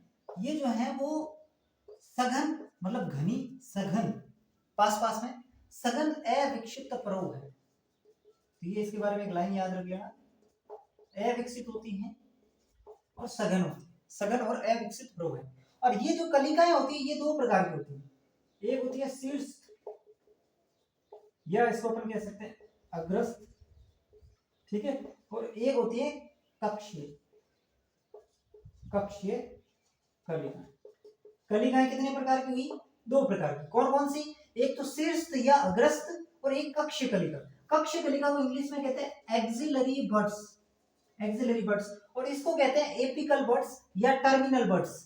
ठीक है, इंग्लिश वाले बच्चे लिखना चाहो तो एपिकल या टर्मिनल बड्स, और ये एक्सिलरी बड्स। हिंदी में बात करूं तो शीर्ष कलिकाएं और कक्षीय कलिकाएं, दोनों के अंदर डिफरेंस क्या है? शीर्ष कलिका जो है ये शीर्ष भाग पर पाई जाएगी, तने या शाखा के शीर्ष पर मिलेगी, शीर्ष पर पाई जाएगी। और काम क्या करेगी? काम क्या करेगी? लंबाई में वृद्धि।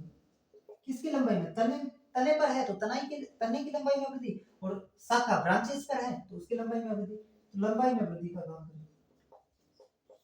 जबकि ये कक्ष कलिका कहां पे पाई जाती है? ये कक्ष कलिका पाई जाती है जैसे कि ये आपका तना है पादप का, और इससे इधर जो है ये आपकी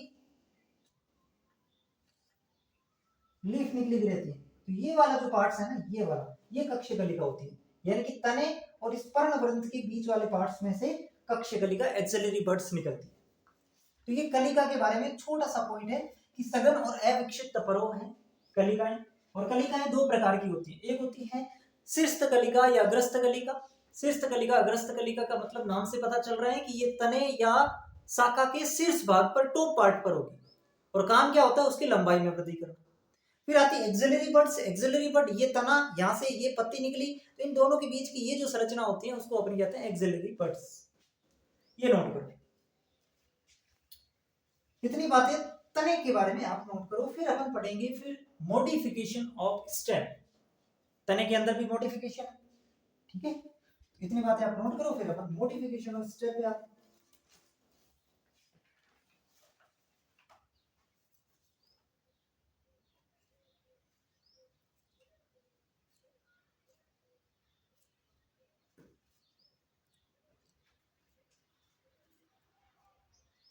मिटा दो इसको, चलो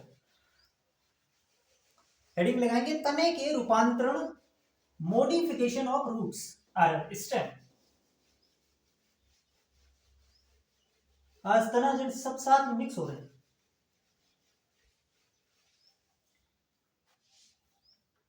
तने के रूपांतरण,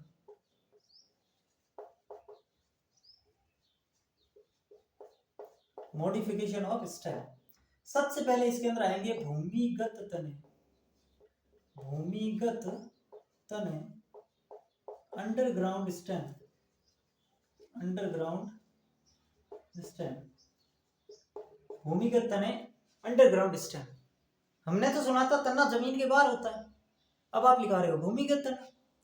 कुछ पादपों के अंदर तना जमीन के अंदर भी होता है, ये बात आपको लिखनी है कि सामान्यतः तना क्या होता है, जमीन के बाहर होता है, लेकिन कुछ पादपों में तना जमीन के अंदर भी होता है, भूमिगत भी होता है। और इस प्रकार के जो तने हैं जो भूमि के अंदर मिलते हैं, वो तने भोजन संग्रहण में रूपांतरित हो जाते हैं। यानी कि जरूरी थोड़ी है कि केवल जड़ ही भोजन संग्रहित में रूपांतरित होगी, है ना। कुछ तने भी तो खाद्य होते हैं, कुछ तनों के अंदर भी तो भोजन संग्रहण भी हो जाता होगा। तो वो तने ये है भूमिगत, अंडरग्राउंड स्टेम जो है, इन तनों के अंदर भोजन संग्रहित हो जाता है। ये बात अपन को लिखनी।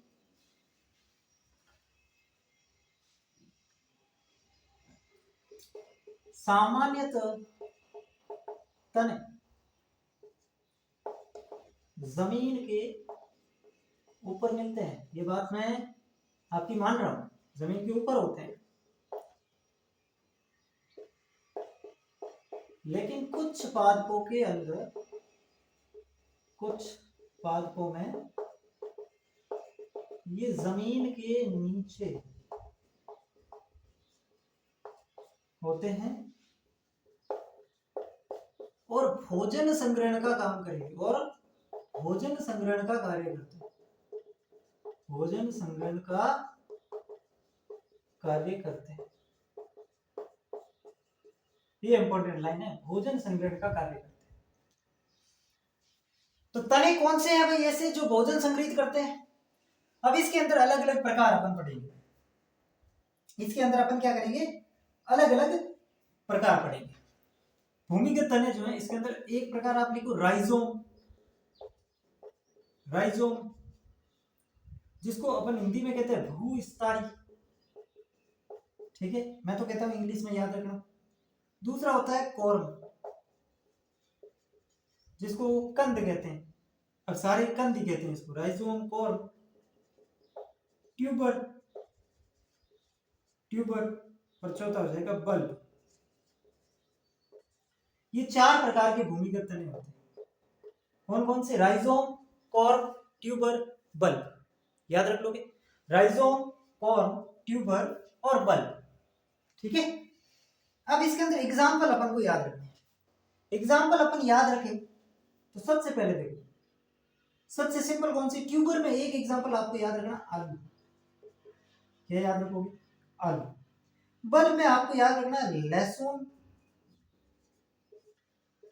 प्याज और लिली। ये 3 एग्जांपल। कोरोम में इसमें हो जाएंगे अरबी, जिसको कोलोकेशिया कहते हैं, कोलोकेशिया, जमीकंद और केसर। ठीक है, इसमें अदरक, जिंजर, हल्दी, टर्मेरिक। ठीक है, अदरक, हल्दी, केला, बनाना, और एक आ जाएगी ड्रायोप्टेरिस फर्न। ड्रायोप्टेरिस फर्न, देखो मुझे याद है, तुम्हें भी याद होना चाहिए। राइजोम, राइजोम के अंदर क्या होता? अदरक, हल्दी, बनाना, ड्रायोप्टेरिस फर्न। उसके बाद कॉर्म, कॉर्म के अंदर क्या आ जाएगा? कॉर्म के अंदर अरबी, जमीकंद, केशर। फिर ट्यूबर, ट्यूबर में आलू, और बल्ब, बल्ब के अंदर क्या हो जाएगा? बल्ब के अंदर हो जाएगा आपका लहसुन, प्याज और लिली। ये एग्जांपल। अब नॉर्मली सवाल इतना डीप में नहीं पूछेगा कि किस में बल्ब होता है, किस में राइजोम होता है, ये नहीं पूछेगा। ये तो अपन एडवांस लेवल का पढ़ चुके हैं कि भाई खुदा न खास्ता सवाल कितना भी डीप चला जाए अपना गलत नहीं है।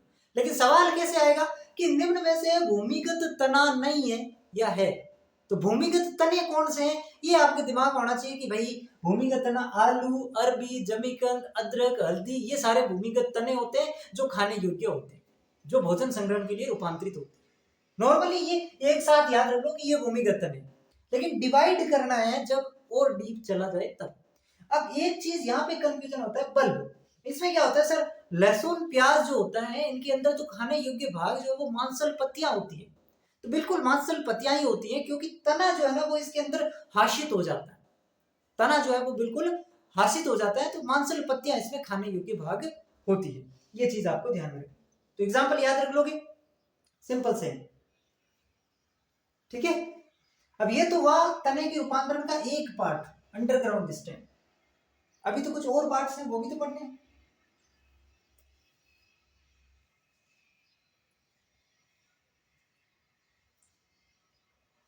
अब एक होते हैं, ये हो गए भूमिगत तने, यानी कि अंडरग्राउंड स्टेम, पूरी की पूरी जमीन के अंदर। एक तने होंगे क्या? अर्धवायवीय तने, मतलब आधे जमीन के अंदर है, आधे बाहर है। समझ रहे हैं? आधे जमीन के अंदर और आधे बाहर। वो तने क्या करेंगे? वो कायिक जनन के लिए रूपांतरित होते हैं। वो उनके अंदर इस प्रकार का मॉडिफिकेशन होता है, वो किस वजह से होता है? कायिक जनन के लिए। जबकि इसमें किस वजह से हो रहा था? भोजन संग्रहण की वजह से, भोजन संग्रहण के लिए अंडरग्राउंड स्टेम। जबकि सब एरियल स्टेम, अर्धवायवीय तने, कायिक जनन के लिए रूपांतरित होते हैं। इसको मिटा दूं मैं? चलो,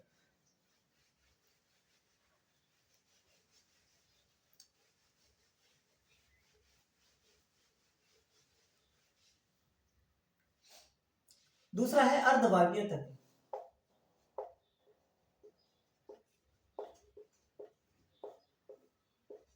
सब एरियल स्टेम, ये रूपांतरण कायिक जनन के लिए होता है। ये रूपांतरण कायिक जनन के लिए होता है, कायिक जनन के लिए होता है। ठीक है, अब जैसे कि उसमें अपन 4 प्रकार पढ़े, राइजोम, कॉर्म, ट्यूबर, बल्ब, वैसे इसमें 4 प्रकार। कौन कौन से? एक होता है ऑफसेट, ऑफसेट। दूसरा होता है रनर, रनर, ये तने के प्रकार है, अर्धवायवीय तने के। Offset, runner. तीसरा हो जाएगा ऑफसेट, रनर, सक्कर।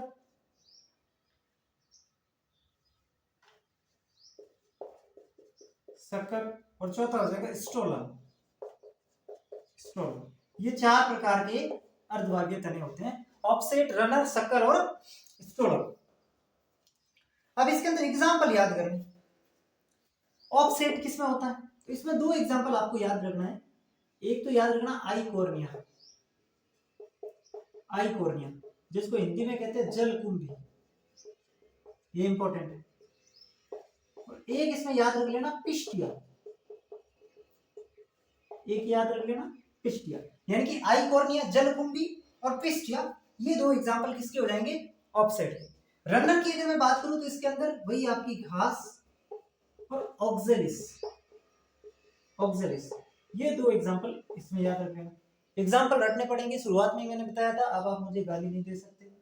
ठीक है, उसके बाद शक्कर और स्टोलन। स्टोलन के अंदर क्या होता है? पुदीना, मिंट और चमेली, पुदीना और चमेली। ठीक है, मिंट जिसको अपन कह सकते हैं वो आ जाएगा। शक्कर में क्या होता है, शक्कर में आ जाएगा घना क्राइजेंथियम, ठीक है। इसमें एक और होता है स्ट्रॉबेरी, वो स्टोलन होता है स्ट्रॉबेरी, इसमें घना और क्राइजेंथियम, ठीक है। क्राइजेंथियम को हिंदी में शायद गुलदाउदी ऐसा कुछ नाम है, और केला इसमें आता है बना, ठीक। ये आपको एग्जांपल याद रखने हैं। अब ये होता क्या है सर, थोड़ा बहुत समझो। जैसे कि मैं अगर बात करूं शक्कर की या स्टोलन की, तो इनमें क्या होता है, जैसे स्टोलन है, पुदीना होता है, पुदीने में क्या होता है, ये जमीन के ऊपर अपन ने ऐसे पुदीना बोया, तो यहाँ पे पुदीने के अंदर क्या होगा, एक ऐसे जड़ निकलेगी जो जमीन में जमीन से और हवा में वृद्धि करती हुई यहाँ पे टच करेगी और एक नया पुदीना बना देगी। फिर यहाँ से एक जड़ निकलेगी, हवा में वृद्धि करेगी और पुदीना ऐसे, तो ऐसे आगे बढ़ा देती है, पुदीने को पूरे को फैला देती है। तो इस प्रकार की जो जड़ें होती है उसको स्टोलन कहते हैं, ठीक है। अब जैसे कि मैं बात करूं शक्कर की, तो शक्कर में क्या होता है,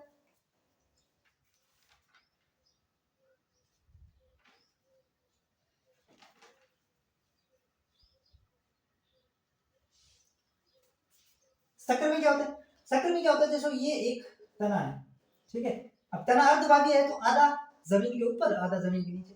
ये जो तने का अर्धवायु तना, इसका भूमिगत भाग है ना, इससे एक पार्श्विक जड़ निकलेगी, ऐसे पार्श्विक जड़ निकल करके यहाँ पे एक नए पादप का निर्माण कर देती है, तो ये हो जाती है आपकी शक्कर, है ना। और ये पुदीना है, पुदीना से ऐसे जड़ निकली और नए पादप का निर्माण कर दिया, तो ये आपकी क्या है, स्टोलन। तो ये समझने के लिए बस पहले आप लिख लो, इतना लिख लिया, बिठा सकता हूं। चलो अब हमने क्या पढ़ लिया, वायवीय तने पढ़ लिए, अर्धवायवीय तने पढ़ लिए, सॉरी भूमिगत तने, अर्धवायवीय तने पढ़ लिए। अब अपन पढ़ते हैं वायवीय तने, जो पूरी तरीके से वायु में है और मॉडिफिकेशन हो गए, मतलब उनमें रूपांतरण हो गया है, तने का काम नहीं कर रहा है, तना कुछ और काम करने लग गया, वायवीय तने। तीसरा है वायवीय तने। क्या होता है, जो सूखे क्षेत्र हैं या मरुस्थल वाले जो क्षेत्र होते हैं, उनके अंदर पत्तियां जो होती है ना, पत्तियां वो कांटों में रूपांतरित हो जाती है। पत्तियां किस में बदल जाती है, कांटों में। अब पत्तियां तो कांटों में बदल गई, प्रकाश संश्लेषण कौन करेगा भाई, प्रकाश संश्लेषण कौन करेगा, तो वहां पे क्या होता है, जो तना होता है ना, वो तना प्रकाश संश्लेषण का काम करेगा। अब किसी को तो करना पड़ेगा, सारे ही एक जैसे हो जाए तो कैसे चलेगा काम। पत्तियों ने तो मुंह मोड़ लिया, भाई हम तो नहीं कर रहे हैं, हम तो अलग ही जोन में जा रहे हैं, कांटे में बदल गई वो तो। तना कहेगा भाई मुझे निभानी पड़ेगी ये जिम्मेदारी, तो तना जो है वो हरा और प्रकाश संश्लेषी हो जाता है। ये एक मॉडिफिकेशन है। तने का काम प्रकाश संश्लेषण नहीं है, वो हाँ ठीक है, जब हरा होता है, लचीला होता है, तब वो करता होगा, जवानी में उसने कुछ भी किया होगा, वो थोड़ी। लेकिन तने का असली मकसद क्या होता है, जल और भोजन का परिवहन करना, पादप को सहारा प्रदान करना, सारा प्लांट ही उसी के ऊपर है, सारी चीजें ही उसी के ऊपर है, वो काम, ठीक है। तो वायवीय तने, इसमें क्या आप लिखेंगे कि जो सूखे क्षेत्र होते हैं, सूखे क्षेत्रों में, एरिड जोन, सूखे क्षेत्रों में पत्तियां कांटों में तब्दील हो जाती, पत्तियां कांटों में तब्दील हो जाती।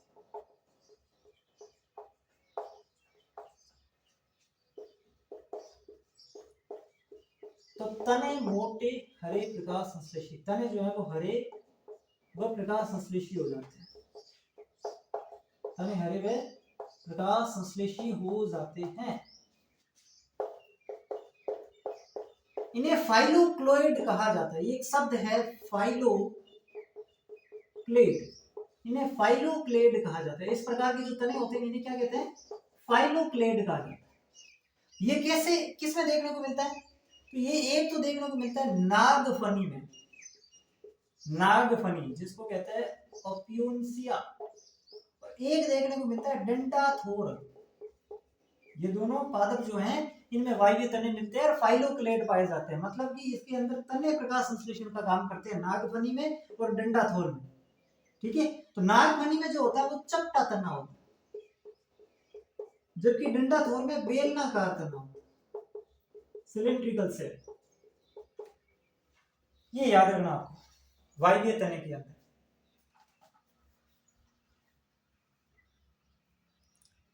रख लोगे इसको याद, रखना ही पड़ेगा भाई।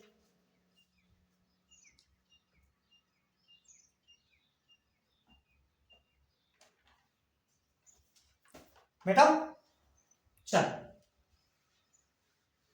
अब 3 चीजें होगी, चौथी चीज और पढ़ते हैं, तने किस में रूपांतरित होते हैं।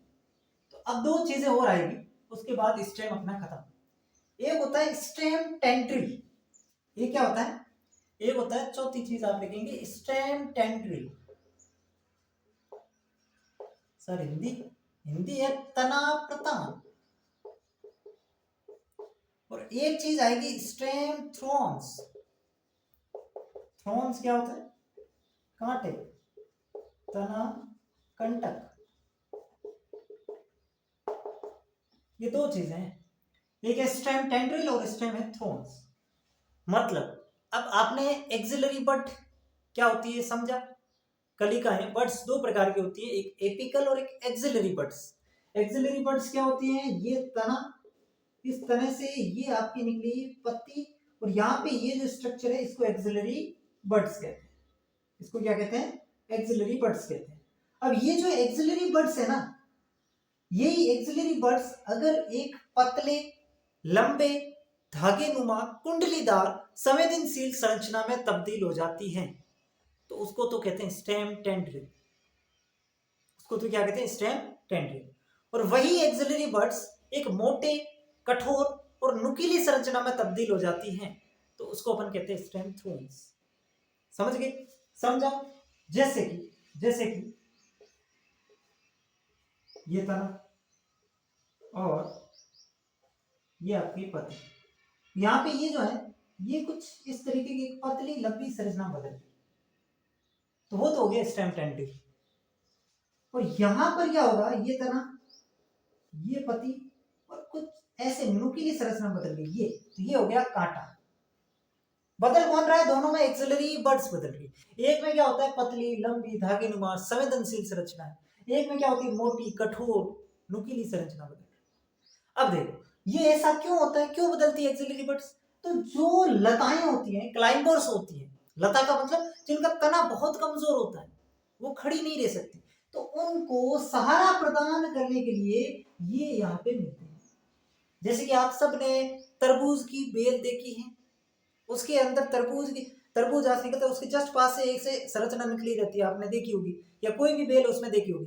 तो वो क्या होती है? या तो किसी अन्य संरचना से लिपट करके फिर उस प्लांट को सहारा प्रदान करती है, उसके तने को। तो ये इसका काम होता है। जबकि स्टेम थ्रोन्स क्या करता है? स्टेम थ्रोन्स कुछ पादप ऐसे होते हैं, उनके जो पशु आते हैं वो पत्तियां खा जाते हैं। अब उसकी पत्तियां खा गए, फूल खा गए, तो प्रकाश संश्लेषण उनमें कौन करेगा? तो ये कांटे उनको सुरक्षा प्रदान करते हैं, कांटे लगे रहेंगे, एक बार कांटा चुभेगा दूसरी बार मुंह नहीं मारेगा, सिंपल सी बात। तो इसलिए कांटे बन जाते हैं। पादप बहुत समझदार होते हैं, अपने अंदर जो एडेप्टेशन उनको चाहिए वो करते रहते हैं वो। ठीक है, चलो ये चीज समझ में आ गई आपको? खुद लिख लोगे मैं लिखाऊं? खुद लिख लोगे मैं लिखाऊं? बताओ, लिख लोगे?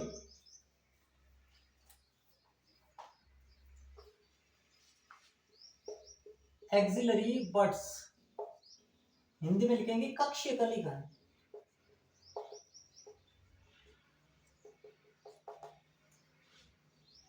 लंबे कुंडलित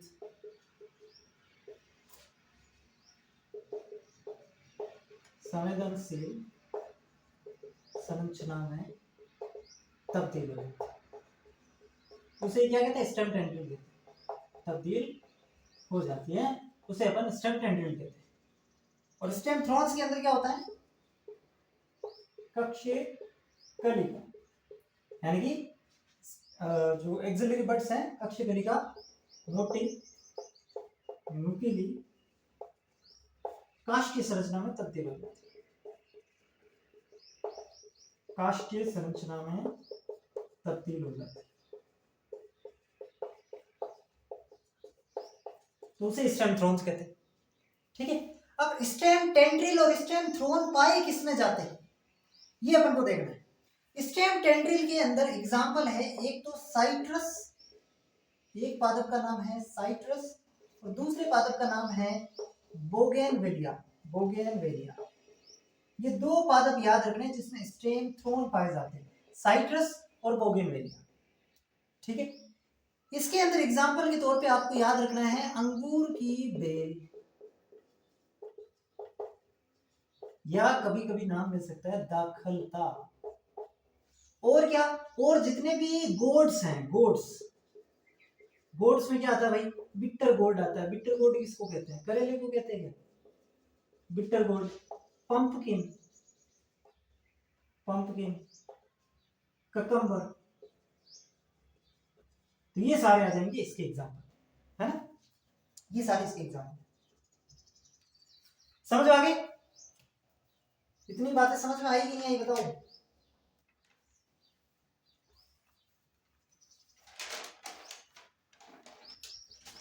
आगे तो फिर अपन आगे बढ़ते हैं।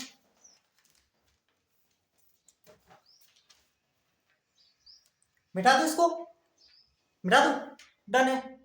जड़ पढ़ लिया, तन्ना पढ़ लिया, अब क्या पढ़ेंगे, पति, लीफ, लीफ। ठीक है, लीफ, पति, पति क्या होती है, पति।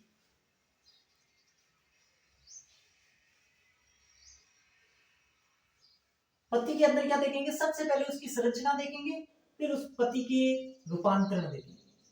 यानी कि सबसे पहले पत्ती की संरचना देखेंगे। दो पार्ट्स हैं इसमें, एक स्ट्रक्चर ऑफ लीफ और दूसरा मॉडिफिकेशन ऑफ लीफ।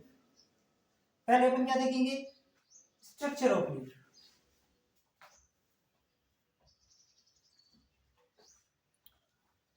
हेडिंग लगाएंगे लीफ, पति, पति, पति ये होती है, ये होती है, जो भी होती है।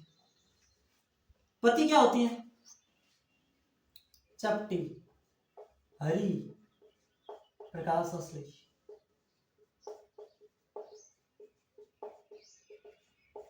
उत्पत्ति कहां से होती है, निकलती कहां से, तो ये निकलती भाई साहब नोड से, पर्व संधि से, पर्व संधि से। ठीक है, और इसका कार्य क्या है, तो इसका जो कार्य होता है वो मुख्य कार्य जो है दो है, एक तो प्रकाश संश्लेषण करना और एक काम इसका और होता है वाष्पोत्सर्जन, ट्रांसपिरेशन का काम भी ये करता है। ठीक है, तो पत्ती के दो मुख्य कार्य हैं, प्रकाश संश्लेषण और वाष्पोत्सर्जन। ठीक है, एक पॉइंट और लिखो, तने पर अग्राभिसारी क्रम में लगी रहती है, अग्राभिसारी, इंग्लिश में एक्रोपीटल, एक्रोपीटल, अग्राभिसारी क्रम में लगी रहती है। ये तो थी तनी की पत्ती की विशेषताएं, पत्ती के कुछ फीचर। अब पत्ती की संरचना देखेंगे। अब अपन क्या देखेंगे, पत्ती की संरचना देख ले।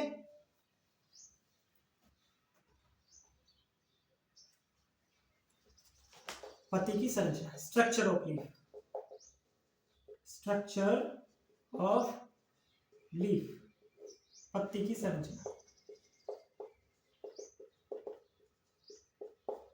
तो पत्ती के अंदर क्या होते हैं, तीन भाग होते हैं। देखो, सबसे पहले अगर मैं पत्ती बनाना चाहूं तो ये तना, इस तने के यहाँ पे क्या है, नोड है, पर्व संधि है, वहां से पत्ती निकलती है। ठीक है, तो यहां से ये पत्ती निकली और फिर ये इस प्रकार की पत्ती है, मान ये क्या आपकी लीव्स। तो ये तो क्या है भाई, ये तो ऐसा तना। ठीक है, और ये है पत्ती।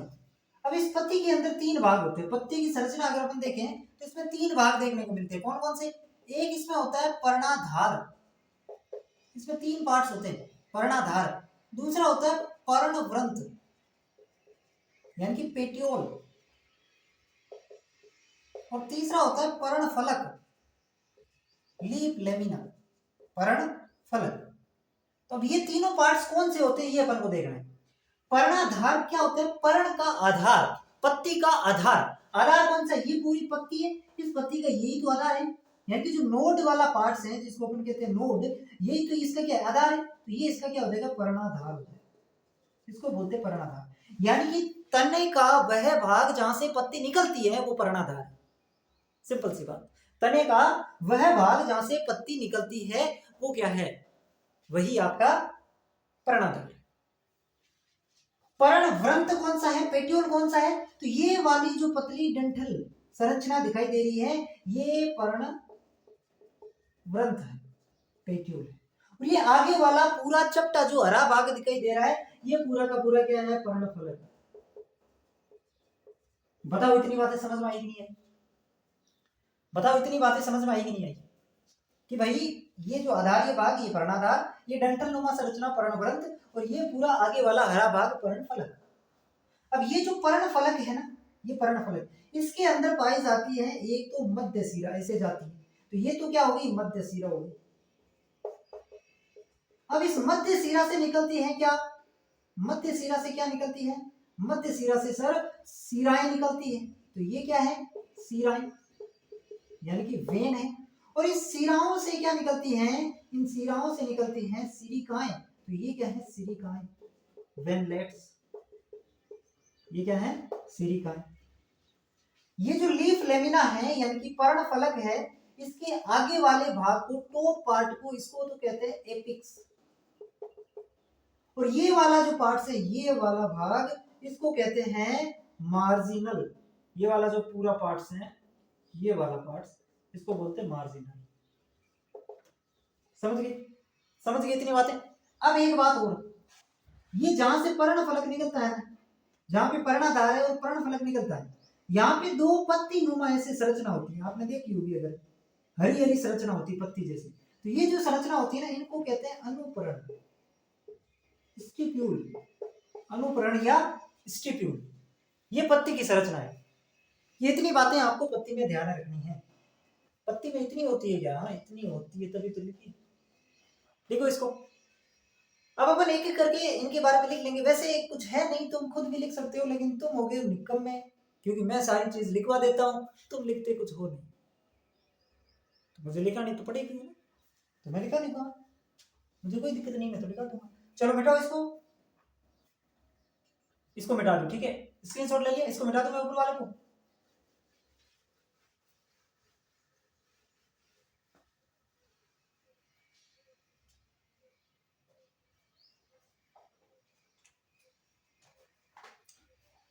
पहले अपन पढ़ेंगे पर्णाधार के बारे में,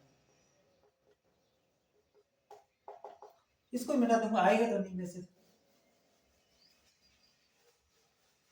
पर्णाधार क्या होता है? ये सबसे निचला भाग होता है पत्ती का, सबसे निचला भाग, जहां पर पर्णवृंत तने से जुड़ा रहता है, तने से जुड़ा रहता है, उसको अपन क्या कहते हैं? पर्णाधार कहते हैं। इंग्लिश में इसको कहते हैं लीफ बेस, ठीक है? यहां पर पत्ती नुमा दो संरचना मिलती है, यहां पर पत्ती नुमा दो संरचनाएं पाई जाती है, पत्ती नुमा संरचना पाई जाती है, जिसको अपन अनुप्रण कहते हैं, अनुप्रण, स्टिप्यूल, ठीक है? कहां पे? मैंने बताया था ये था ना, इससे ये पर्णवृंत निकला तो यहाँ पे इधर, ठीक है? तो ये लीफ बेस के जस्ट पास से निकलती है। फिर मोनोकोट में जो पर्णाधार है ना, वो एक आच्छद से घिरा रहता है। मोनोकोट में पर्णाधार एक आच्छद यानी कि कवरिंग से घिरा रहता है। और अगला पॉइंट है कि कुछ संवेदनशील पादपों में, संवेदनशील पादप कौन से हो गए? छुई मुई, जैसे छुई मुई, ये एक संवेदनशील पादप है। छुई मुई का वैज्ञानिक नाम क्या है? माइनोसा पुड्डिका, याद रखना इसको, माइनोसिया पुड्डिका, ठीक है? कुछ संवेदनशील पादप जैसे कि छुई मुई वगैरह है, तो उनके अंदर ये पर्णाधार जो होता है ये फूला हुआ रहता है। छुई मुई में पर्णाधार फूला हुआ रहता है, फूला हुआ रहता है।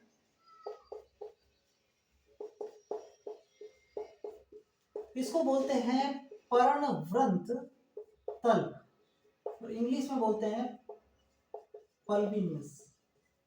ठीक है, ये पर्णाधार के बारे में बातें हैं, लीफ बेस के बारे में बातें हैं। फिर सर पर्णवृंत, पर्णवृंत क्या होगा? अभी मैं पर्णवृंत बता देता हूं। पर्णवृंत तो ये पर्णाधार और पर्णफलक को जोड़ता है। पहली बात तो पर्णाधार व पर्णफलक को जोड़ता है। पहली बात के लिए कि पर्णाधार और पर्णफलक को जोड़ने का काम करता है। ठीक है,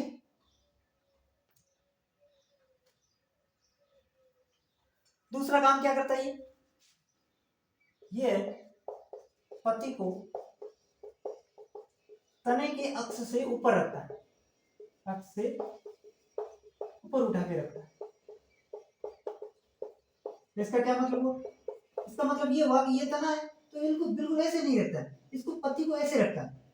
ठीक है, पत्ती ऐसे होती है तो ये अक्ष से ऊपर उठा के रखता है। क्यों? क्योंकि पत्ती का काम होता है प्रकाश संश्लेषण, तो प्रकाश उसको मिलना चाहिए, इसलिए उसको ऊपर उठा के रखता है ताकि पर्याप्त प्रकाश मिल सके, ताकि प्रकाश संश्लेषण हेतु, प्रकाश संश्लेषण हेतु पर्याप्त प्रकाश मिले। ठीक है, तीसरी बात इसमें ध्यान में रखेंगे, ये कोलेन कायमा का बना होता है। कोलेन कायमा का बना होता है, जिससे लचीला होता है, जिससे क्या होता है? लचीला होता है। और इस कारण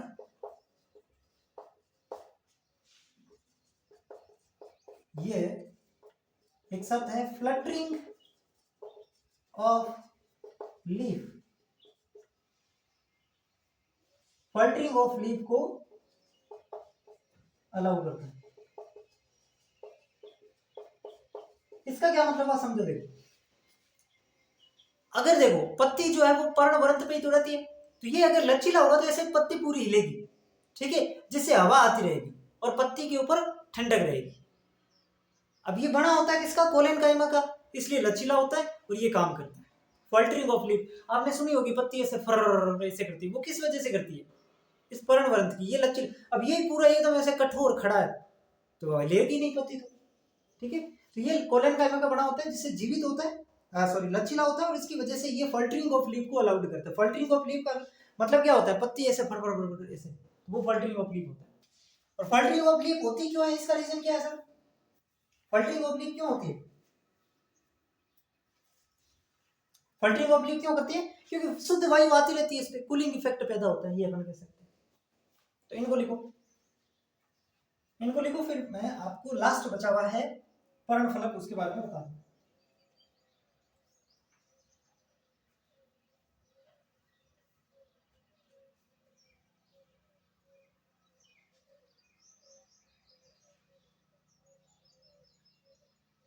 बैठा दो, ऊपर वाला बैठा दो। चलो,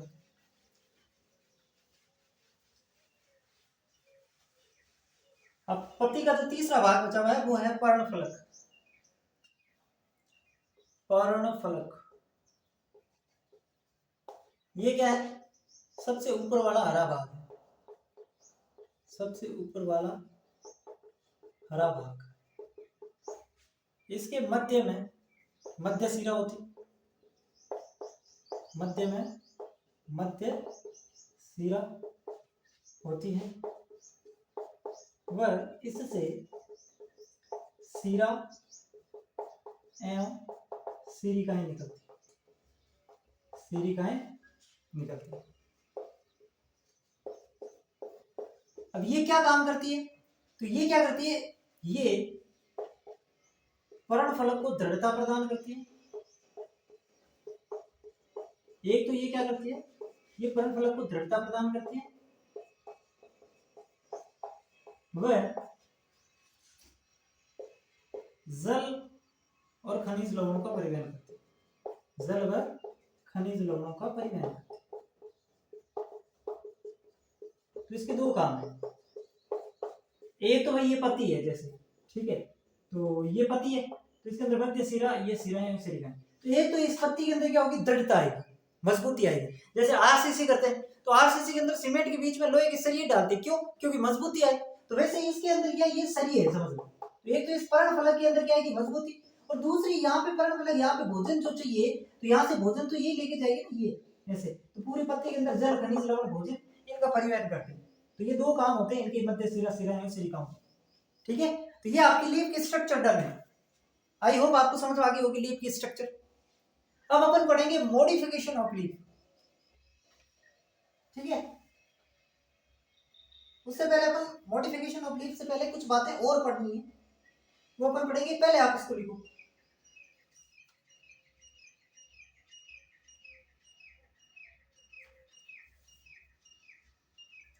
मिटाओ। चलो,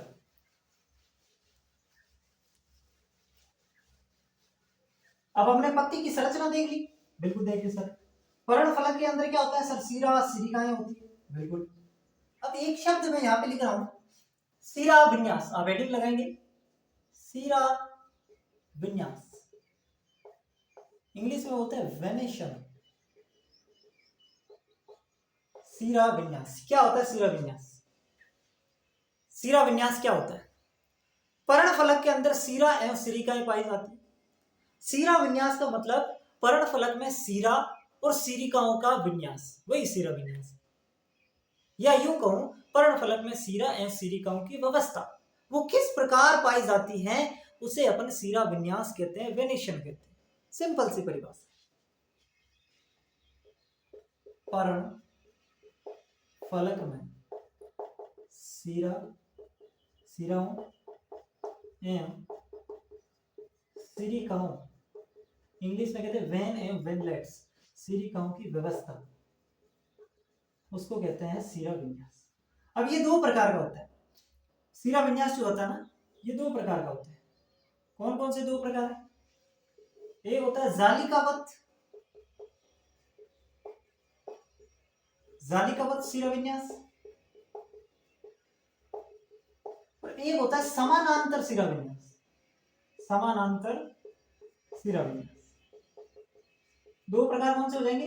एक जालिकावत, एक समानांतर। अब मतलब से आप इसको देख नहीं समझ सकते। समानांतर सिरा विन्यास मतलब जैसे कि ये आपकी लीफ है, ठीक है, तो यहाँ पे ये मिड लीफ और सिरा ऐसे एकदम एक दूसरे के समानांतर, पैरेलल, ठीक है।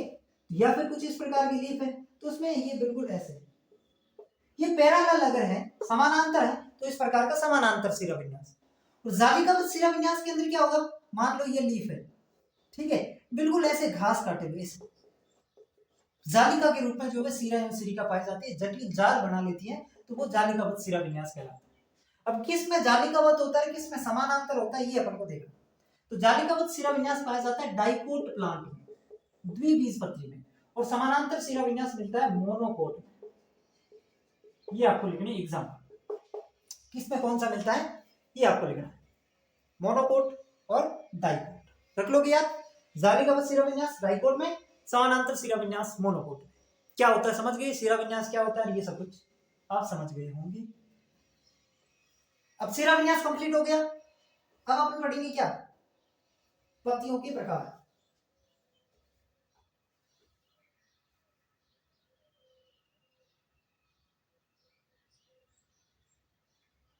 मिटा दो इसको। अब एक टॉपिक है पत्तियों के प्रकार, types of leaf, types of leaves, leaf नहीं लीव्स, क्योंकि बहुवचन लीव्स होता है। पत्तियों के प्रकार, पत्तियों के प्रकार। पत्तियां दो प्रकार की होती है, एक होती है सरल पत्ती, एक तो होती है सरल पत्ती यानी कि सिंपल लीफ, और एक होती है संयुक्त पत्ती, कंपाउंड लीफ। दोनों का डिफरेंस क्या है? सरल पत्ती का मतलब है ये जो पत्ती है, इसमें जो पर्णफलक है, पर्णफलक का जो मार्जिन है, अपन ने देखा, यानी कि जो परिधि है, वो कटी फटी नहीं रहती। यानी कि ये क्या है, ये तो पता नहीं, कुछ नहीं, पत्ती है, तो इसके अंदर ये मान लो मध्य सिरा है, इसके अंदर या तो पर्णफलक जो है ये वाला जो पार्ट है ये कटा फटा होगा नहीं, और अगर होगा तो बिल्कुल नॉर्मल सा, ऐसे बिल्कुल छोटे छोटे कट होंगे, ऐसे ये नॉर्मल कट होंगे। यानी कि या तो पर्णफलक पूरा एकदम शेप में होगा, कटा फटा बिल्कुल भी नहीं होगा, या थोड़ा बहुत हल्का कट होगा, इतना हल्का कट कि मध्य सिरा को नहीं छूए। बस इतना ध्यान रखना है कि मध्य सिरा को नहीं छूना चाहिए, ऐसे नहीं कि इतना लंबा कट हो जाए बस ये पूरा मध्य सिरा को छू रहा है, नहीं, केवल छोटा कट हो सकता है। तो परिभाषा ये है कि सरल पत्ती जो होती है इसमें पर्णफलक या तो कटा फटा नहीं रहता, और रहता भी है तो वो मध्य सिरा को नहीं छूता, वो तो होती है सरल प्रकार की पत्ती। लिख लेते हैं अपन, समझ गए? पर्णफलक कटा फटा नहीं रहता, और अगर रहता भी है तो मध्य सिरा को नहीं छूता, मिड रिब को नहीं छूता, मध्य सिरा को नहीं छूता। इस प्रकार की पत्तियां किस में मिलती है? सरल प्रकार की पत्तियां आम के पेड़ में देख लो आप, पीपल का पेड़ देख लो, है ना, तो उसमें देख लो। संयुक्त पत्ती क्या होती है सर? संयुक्त पत्ती का मतलब है कि इसमें जो पर्णफलक है ना वो कटा फटा भी रहेगा और मध्य सिरे को भी छुएगा। पर्णफलक कटा फटा रहता है, वह मध्य सिरा को छूता है, मध्य सिरा को छूता है, तो वो होती है संयुक्त पत्ती। Difference clear? अब ये जो संयुक्त पत्ती है ना ये दो प्रकार की होती है, एक होती है पिच्छाकार और एक होती है हस्ताकार। हस्ताकार, तो पिच्छाकार संयुक्त और हस्ताकार संयुक्त, संयुक्त पत्तियों के फिर से दो प्रकार हो जाएंगे, पिच्छाकार और हस्ताकार। पिच्छाकार में एग्जांपल हो जाएगा नीम, नीम का पेड़ होता है नीम, और इसके अंदर एग्जांपल हो जाएगा सिल्क कोटल, ये इसके अंदर एग्जांपल। डन, पत्तियों के प्रकार डन। सिंपल लीफ, पर्णफलक कटाफटा नहीं होगा, होगा भी तो मध्य सिरे को नहीं छुएगा। कंपाउंड लीफ, पर्णफलक कटाफटा रहेगा और मध्य सिरे को छुएंगे, इतने बड़े बड़े कट लगे होंगे। कौन कौन से एग्जांपल है? तो सरल पत्ती में आम पीपल, ये आपसे नहीं पूछेगा, ये पूछ सकते हैं, ठीक है। संयुक्त पत्ती दो प्रकार की, पिच्छाकार और हस्ताकार। पिच्छाकार संयुक्त पत्ती नीम में और हस्ताकार संयुक्त पत्ती सिल्कोटर में। इतनी बातें आपको समझ में आ गई तो फिर अपन आगे बढ़ते हैं।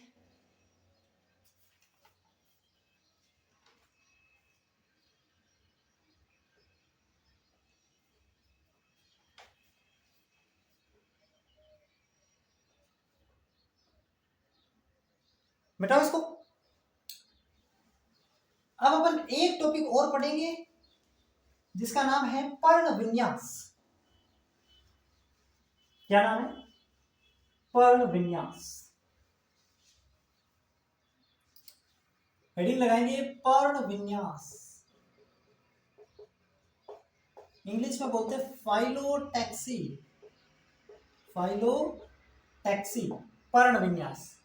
अब पर्ण विन्यास क्या होता है? पर्ण विन्यास देखो, पत्ती कहाँ पे लगी रहती है? पत्ती सर तने पर और शाखाओं पर, ब्रांचेस पे, और तने पे मिलेगी स्टेम। तो जो तना और शाखाएं हैं उन पर पत्तियों की व्यवस्था कैसी है, तने और शाखाओं पर पत्तियों की व्यवस्था कैसी है, उसको पर्ण विन्यास कहते हैं। जैसे शिरा विन्यास क्या था? शिरा एवं सिरिकाओं की व्यवस्था, पर्णफलक के अंदर शिरा एवं सिरिकाओं की व्यवस्था, वो शिरा विन्यास। पर्ण विन्यास क्या होगी? पर्ण का मतलब पत्ती होता है, मतलब पत्तियों की व्यवस्था, और पत्ती कहाँ पे होती है? तने और शाखा पर। तो वही बात अपन को लिखनी है कि तने व इसकी शाखाओं पर पत्तियों की व्यवस्था, पत्तियों की व्यवस्था, वो होती है पर्ण विन्यास। उसे क्या कहते हैं? पर्ण विन्यास अपन कहते हैं। अब पर्ण विन्यास जो है ये तीन प्रकार का होता है। कौन कौन सा? देखो, एक होता है अल्टरनेट, अल्टरनेट हिंदी में कहेंगे एकांतर। एक होता है ऑपोजिट, हिंदी में कहेंगे सम्मुख। और एक होता है रोल्ड, जिसको कहेंगे चक्करदार, चक्करदार, ठीक है। तीन प्रकार का पर्ण विन्यास देखने को मिलता है, अल्टरनेट, ऑपोजिट, वोल्ट। अल्टरनेट को क्या कहते हैं? एकांतर, सम्मुख और चक्रदार। ये तीन प्रकार का पर्ण विन्यास। अब तीनों अलग अलग है, देखो कैसे। अल्टरनेट में क्या होता है, मान लो ये पादप है या इसका तना है, इसके अंदर क्या होगा, एक पर्व संधि से एक पत्ती निकलेगी। ये देखो, एक पर्व संधि से एक पत्ती निकलती है।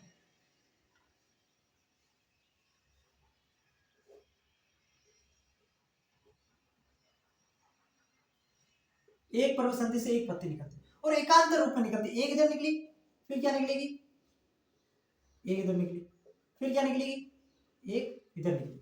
तो इस प्रकार का जो पर्ण विन्यास होता है उसको कहते हैं एकांतर। यानी कि यहाँ पे एक पर्व संधि से, एक नोड से एक पत्ती निकलती है, एक पर्व संधि से केवल एक पत्ती निकलती, केवल एक पत्ती निकलती। ऑपोजिट में क्या होगा, ये तना है, इस तने के अंदर इस एक पर्व संधि से एक पत्ती तो इस साइड निकलेगी और दूसरी पत्ती इस साइड निकलेगी। ये फिर है, तो एक पत्ती इस साइड और एक पत्ती इस साइड। यानी कि एक पर्व संधि से विपरीत दिशा में दो पत्तियां निकलती हैं। एक पर्व संधि से विपरीत दिशा में दो पत्तियां निकलती हैं। एक पर्व संधि से विपरीत दिशा में दो पत्तियां निकले तो उसको ऑपोजिट या सम्मुख कहते हैं। और फिर एक लास्ट आता है वोल्ट। इसमें क्या होगा, ये तना है, इसमें एक पर्व संधि से बहुत सारी पत्तियां निकलेगी। ठीक है, इसमें क्या होगा, एक पर्व संधि से कई सारी पत्तियां निकलती हैं, कई सारी पत्तियां, वो चक्रदार हो जाएगा, कई सारी पत्तियां निकलती। समझ में आया? तीनों का मतलब समझ में आया? सिंपल है, देखो ध्यान से सुनो, ध्यान से सुन लो। पर्ण विन्यास तीन प्रकार का, एकांतर, सम्मुख, चक्रदार। एकांतर में क्या होगा, एक पर्व संधि से एक पत्ती निकलेगी और एकांतर क्रम में निकलेगी। एक पर्व संधि से एक बार इधर, फिर इधर, फिर इधर, फिर इधर, तो वो क्या हो जाएगा, एकांतर हो जाएगा, अल्टरनेट हो जाएगा। फिर सम्मुख में क्या होगा, एक पर्व संधि से विपरीत दिशा में दो पत्तियां निकल रही हैं, ये पर्व संधि दो पत्तियां, ये पर्व संधि दो पत्तियां, तो ये सम्मुख हो जाएगा।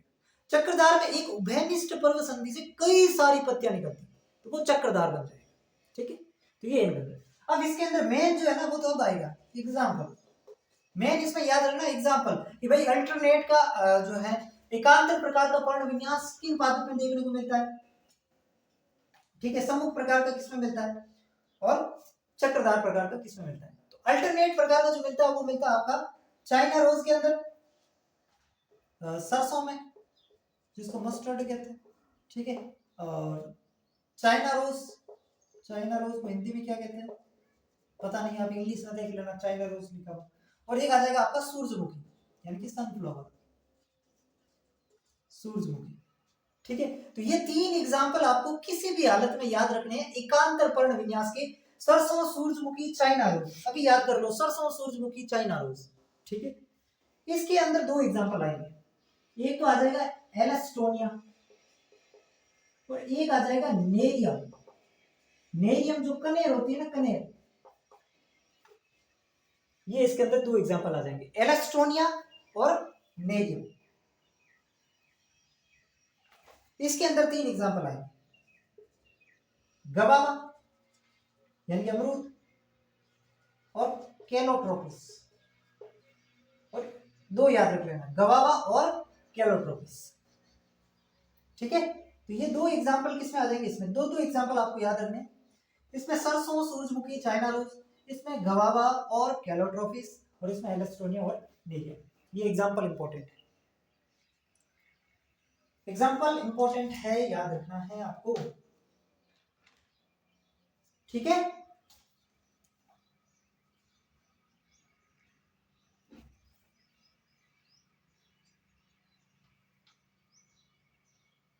मिटाओ इसको। चल, अब बस 5 मिनट का और काम बचा हुआ है, उसके बाद अपन इस लेक्चर को फिनिश करते हैं। ठीक है, अब लास्ट पार्ट पे आ गए अपन, लीफ के मॉडिफिकेशन ऑफ लीफ। इसमें इतना ज्यादा नहीं है, बस नॉर्मल सी चीजें आपको ध्यान रखनी है। मॉडिफिकेशन ऑफ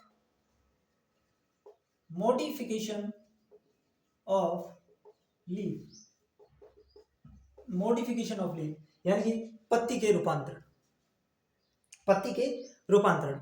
अब जो आपने जैसे कि तने के अंदर रूपांतरण पढ़े ना, वही सेम है। तने के अंदर क्या पढ़ा सर? तने के अंदर पढ़ा एक तो स्टेम टेंड्रिल, एक स्टेम थ्रोन पढ़ा, है ना? तो वही दो, तो वही आ जाएगा, स्टेम टेंड्रिल स्टेम थ्रोन। तो इसके अंदर आ जाएगा लीफ टेंड्रिल और लीफ थ्रोन्स। ठीक है, तो अब वो मुझे दोबारा समझाने की आवश्यकता नहीं है कि लीफ टेंड्रिल्स क्या होता है या लीफ थ्रोन्स क्या होता है, वो समझा चुका हूं। अब मैं आपको सिर्फ एग्जांपल बताऊंगा कि लीफ टेंड्रिल्स किस में पाया जाता है और लीफ थ्रोन्स किस में पाया जाता है, ये बता दूं मैं आपको, ये बता दूं।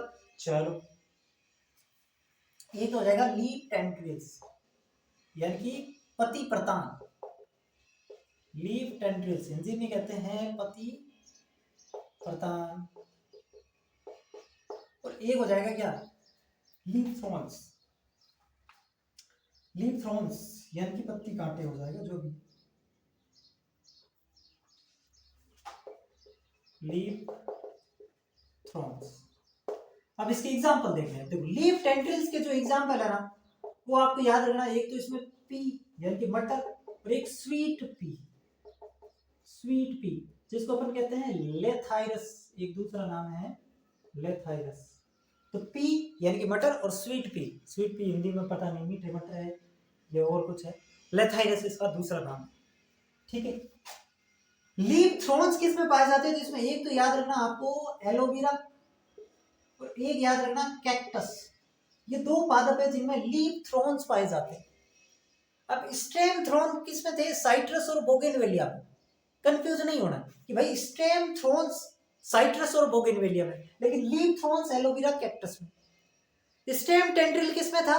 स्टेम टेंड्रिल सर ग्रेपेवेनिया यानी कि अंगूर की बेल और गोड्स, पंपकिन, ककम्बर उनके अंदर था। जबकि यहाँ पे किसमें? पी और स्वीट पी। ठीक है, एग्जाम्पल तो याद रखने ही पड़ेंगे, फिर से कह रहा हूं। अब देखो, अब इसमें तीसरा आता है संग्राही पत्तियां। जैसे संग्राही जड़ें थी, वैसे ही क्या है? संग्राही पत्तियां है, यानी कि पत्तियां जो है वो भोजन संग्रहण में रूपांतरित हो जाएगी। ठीक है, तो संग्राही पत्तियां किसमें पाई जाती है? लहसुन और प्याज में, लहसुन और प्याज के अंदर पाई जाती है। वही बात अपन को लिखनी है, लिख लो बस, लहसुन और प्याज, लहसुन प्याज में पत्तियां मोटी व मांसल हो जाती, मोटी व मांसल हो जाती, क्योंकि इनमें भोजन संग्रहित हो जाता है, क्योंकि इनमें भोजन संग्रहित हो जाता है, बस। और ये क्या होती है? खाद्य होती है। ठीक है, तो लीफ टेंड्रिल्स, लीफ थ्रोन्स, संग्राही पत्तियां। इसके अलावा आता है कीटभक्षी पादप, इंसेक्टिवोरस प्लांट। कीटभक्षी पादप नाम सुना है, यानी कि ऐसे पादप जो कीड़े मकोड़ों को खा जाते हैं। तो उनके अंदर जो कीड़े मकोड़े खाने के लिए जो मैकेनिज्म है, वो पत्तियों का ही रूपांतरण है। समझ रहे मान लो, जैसे मान लो ये पादप है और इस पादप के अंदर ये कीट खाने की मैकेनिज्म है, मान लो। ठीक है, तो ये किसका रूपांतरण है? पत्ती का ही रूपांतरण है, क्योंकि अपन मॉडिफिकेशन ऑफ लीफ पढ़ रहे हैं और उसके अंदर कीट बक्सी पादप पढ़ रहे हैं। इसका मतलब सिंपल सा है कि यहाँ पे कीट बक्सी पादपों में जो कीटों के पकड़ने की मैकेनिज्म है, वो पत्तियों का रूपांतरण है। बस वही बात लिखनी है अपन को कि इनमें इनमें किनमें? कीट बक्सी पादपों में, इनमें कीट पकड़ने की प्रक्रिया पत्तियों का रूपांतरण, पत्तियों का ही रूपांतरण। अब कीट भक्षी पादप कौन से हैं, वो अपन एग्जांपल याद रख रहे हैं। कीट भक्षी पादप कौन से हैं? सनड्यू, ब्लैडरवर्ट, वीनस फ्लाईट्रिप, है ना? तो ये सारे इसके एग्जांपल हो जाएंगे। कौन कौन से हो जाएंगे? नेफेंथीस, जिसको घट पर्णी कहते हैं या पिक्चर प्लांट कहते हैं शायद इसको, सनड्यू, सनड्यू, और वीनस फ्लाईट्रिप, वीनस फ्लाईट्रिप, और कौन सा जगह? ब्लेडरवर्ट, ब्लेडरवर्ट, ये सारे इसके एग्जाम्पल है, सनड्यू, वीनस फ्लाईट्रेट, ब्लेडरबर्ट, ये सारे इसी के एग्जाम्पल है। ठीक है, अब लास्ट एक बात और बचती है, एक चीज होती है फाइलोड। फाइलोड, फाइलोड ये क्या होती है बताओ, फाइलोड क्या होती है?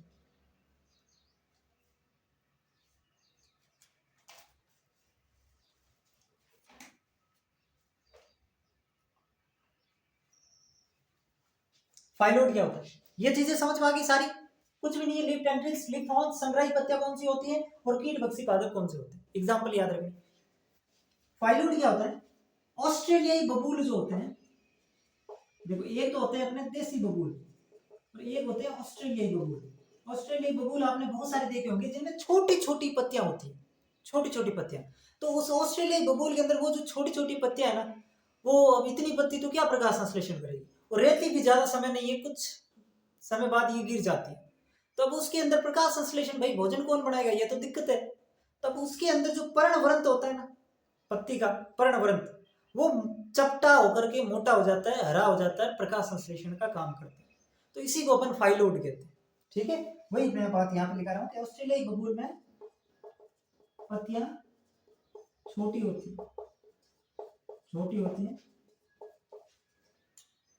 इसलिए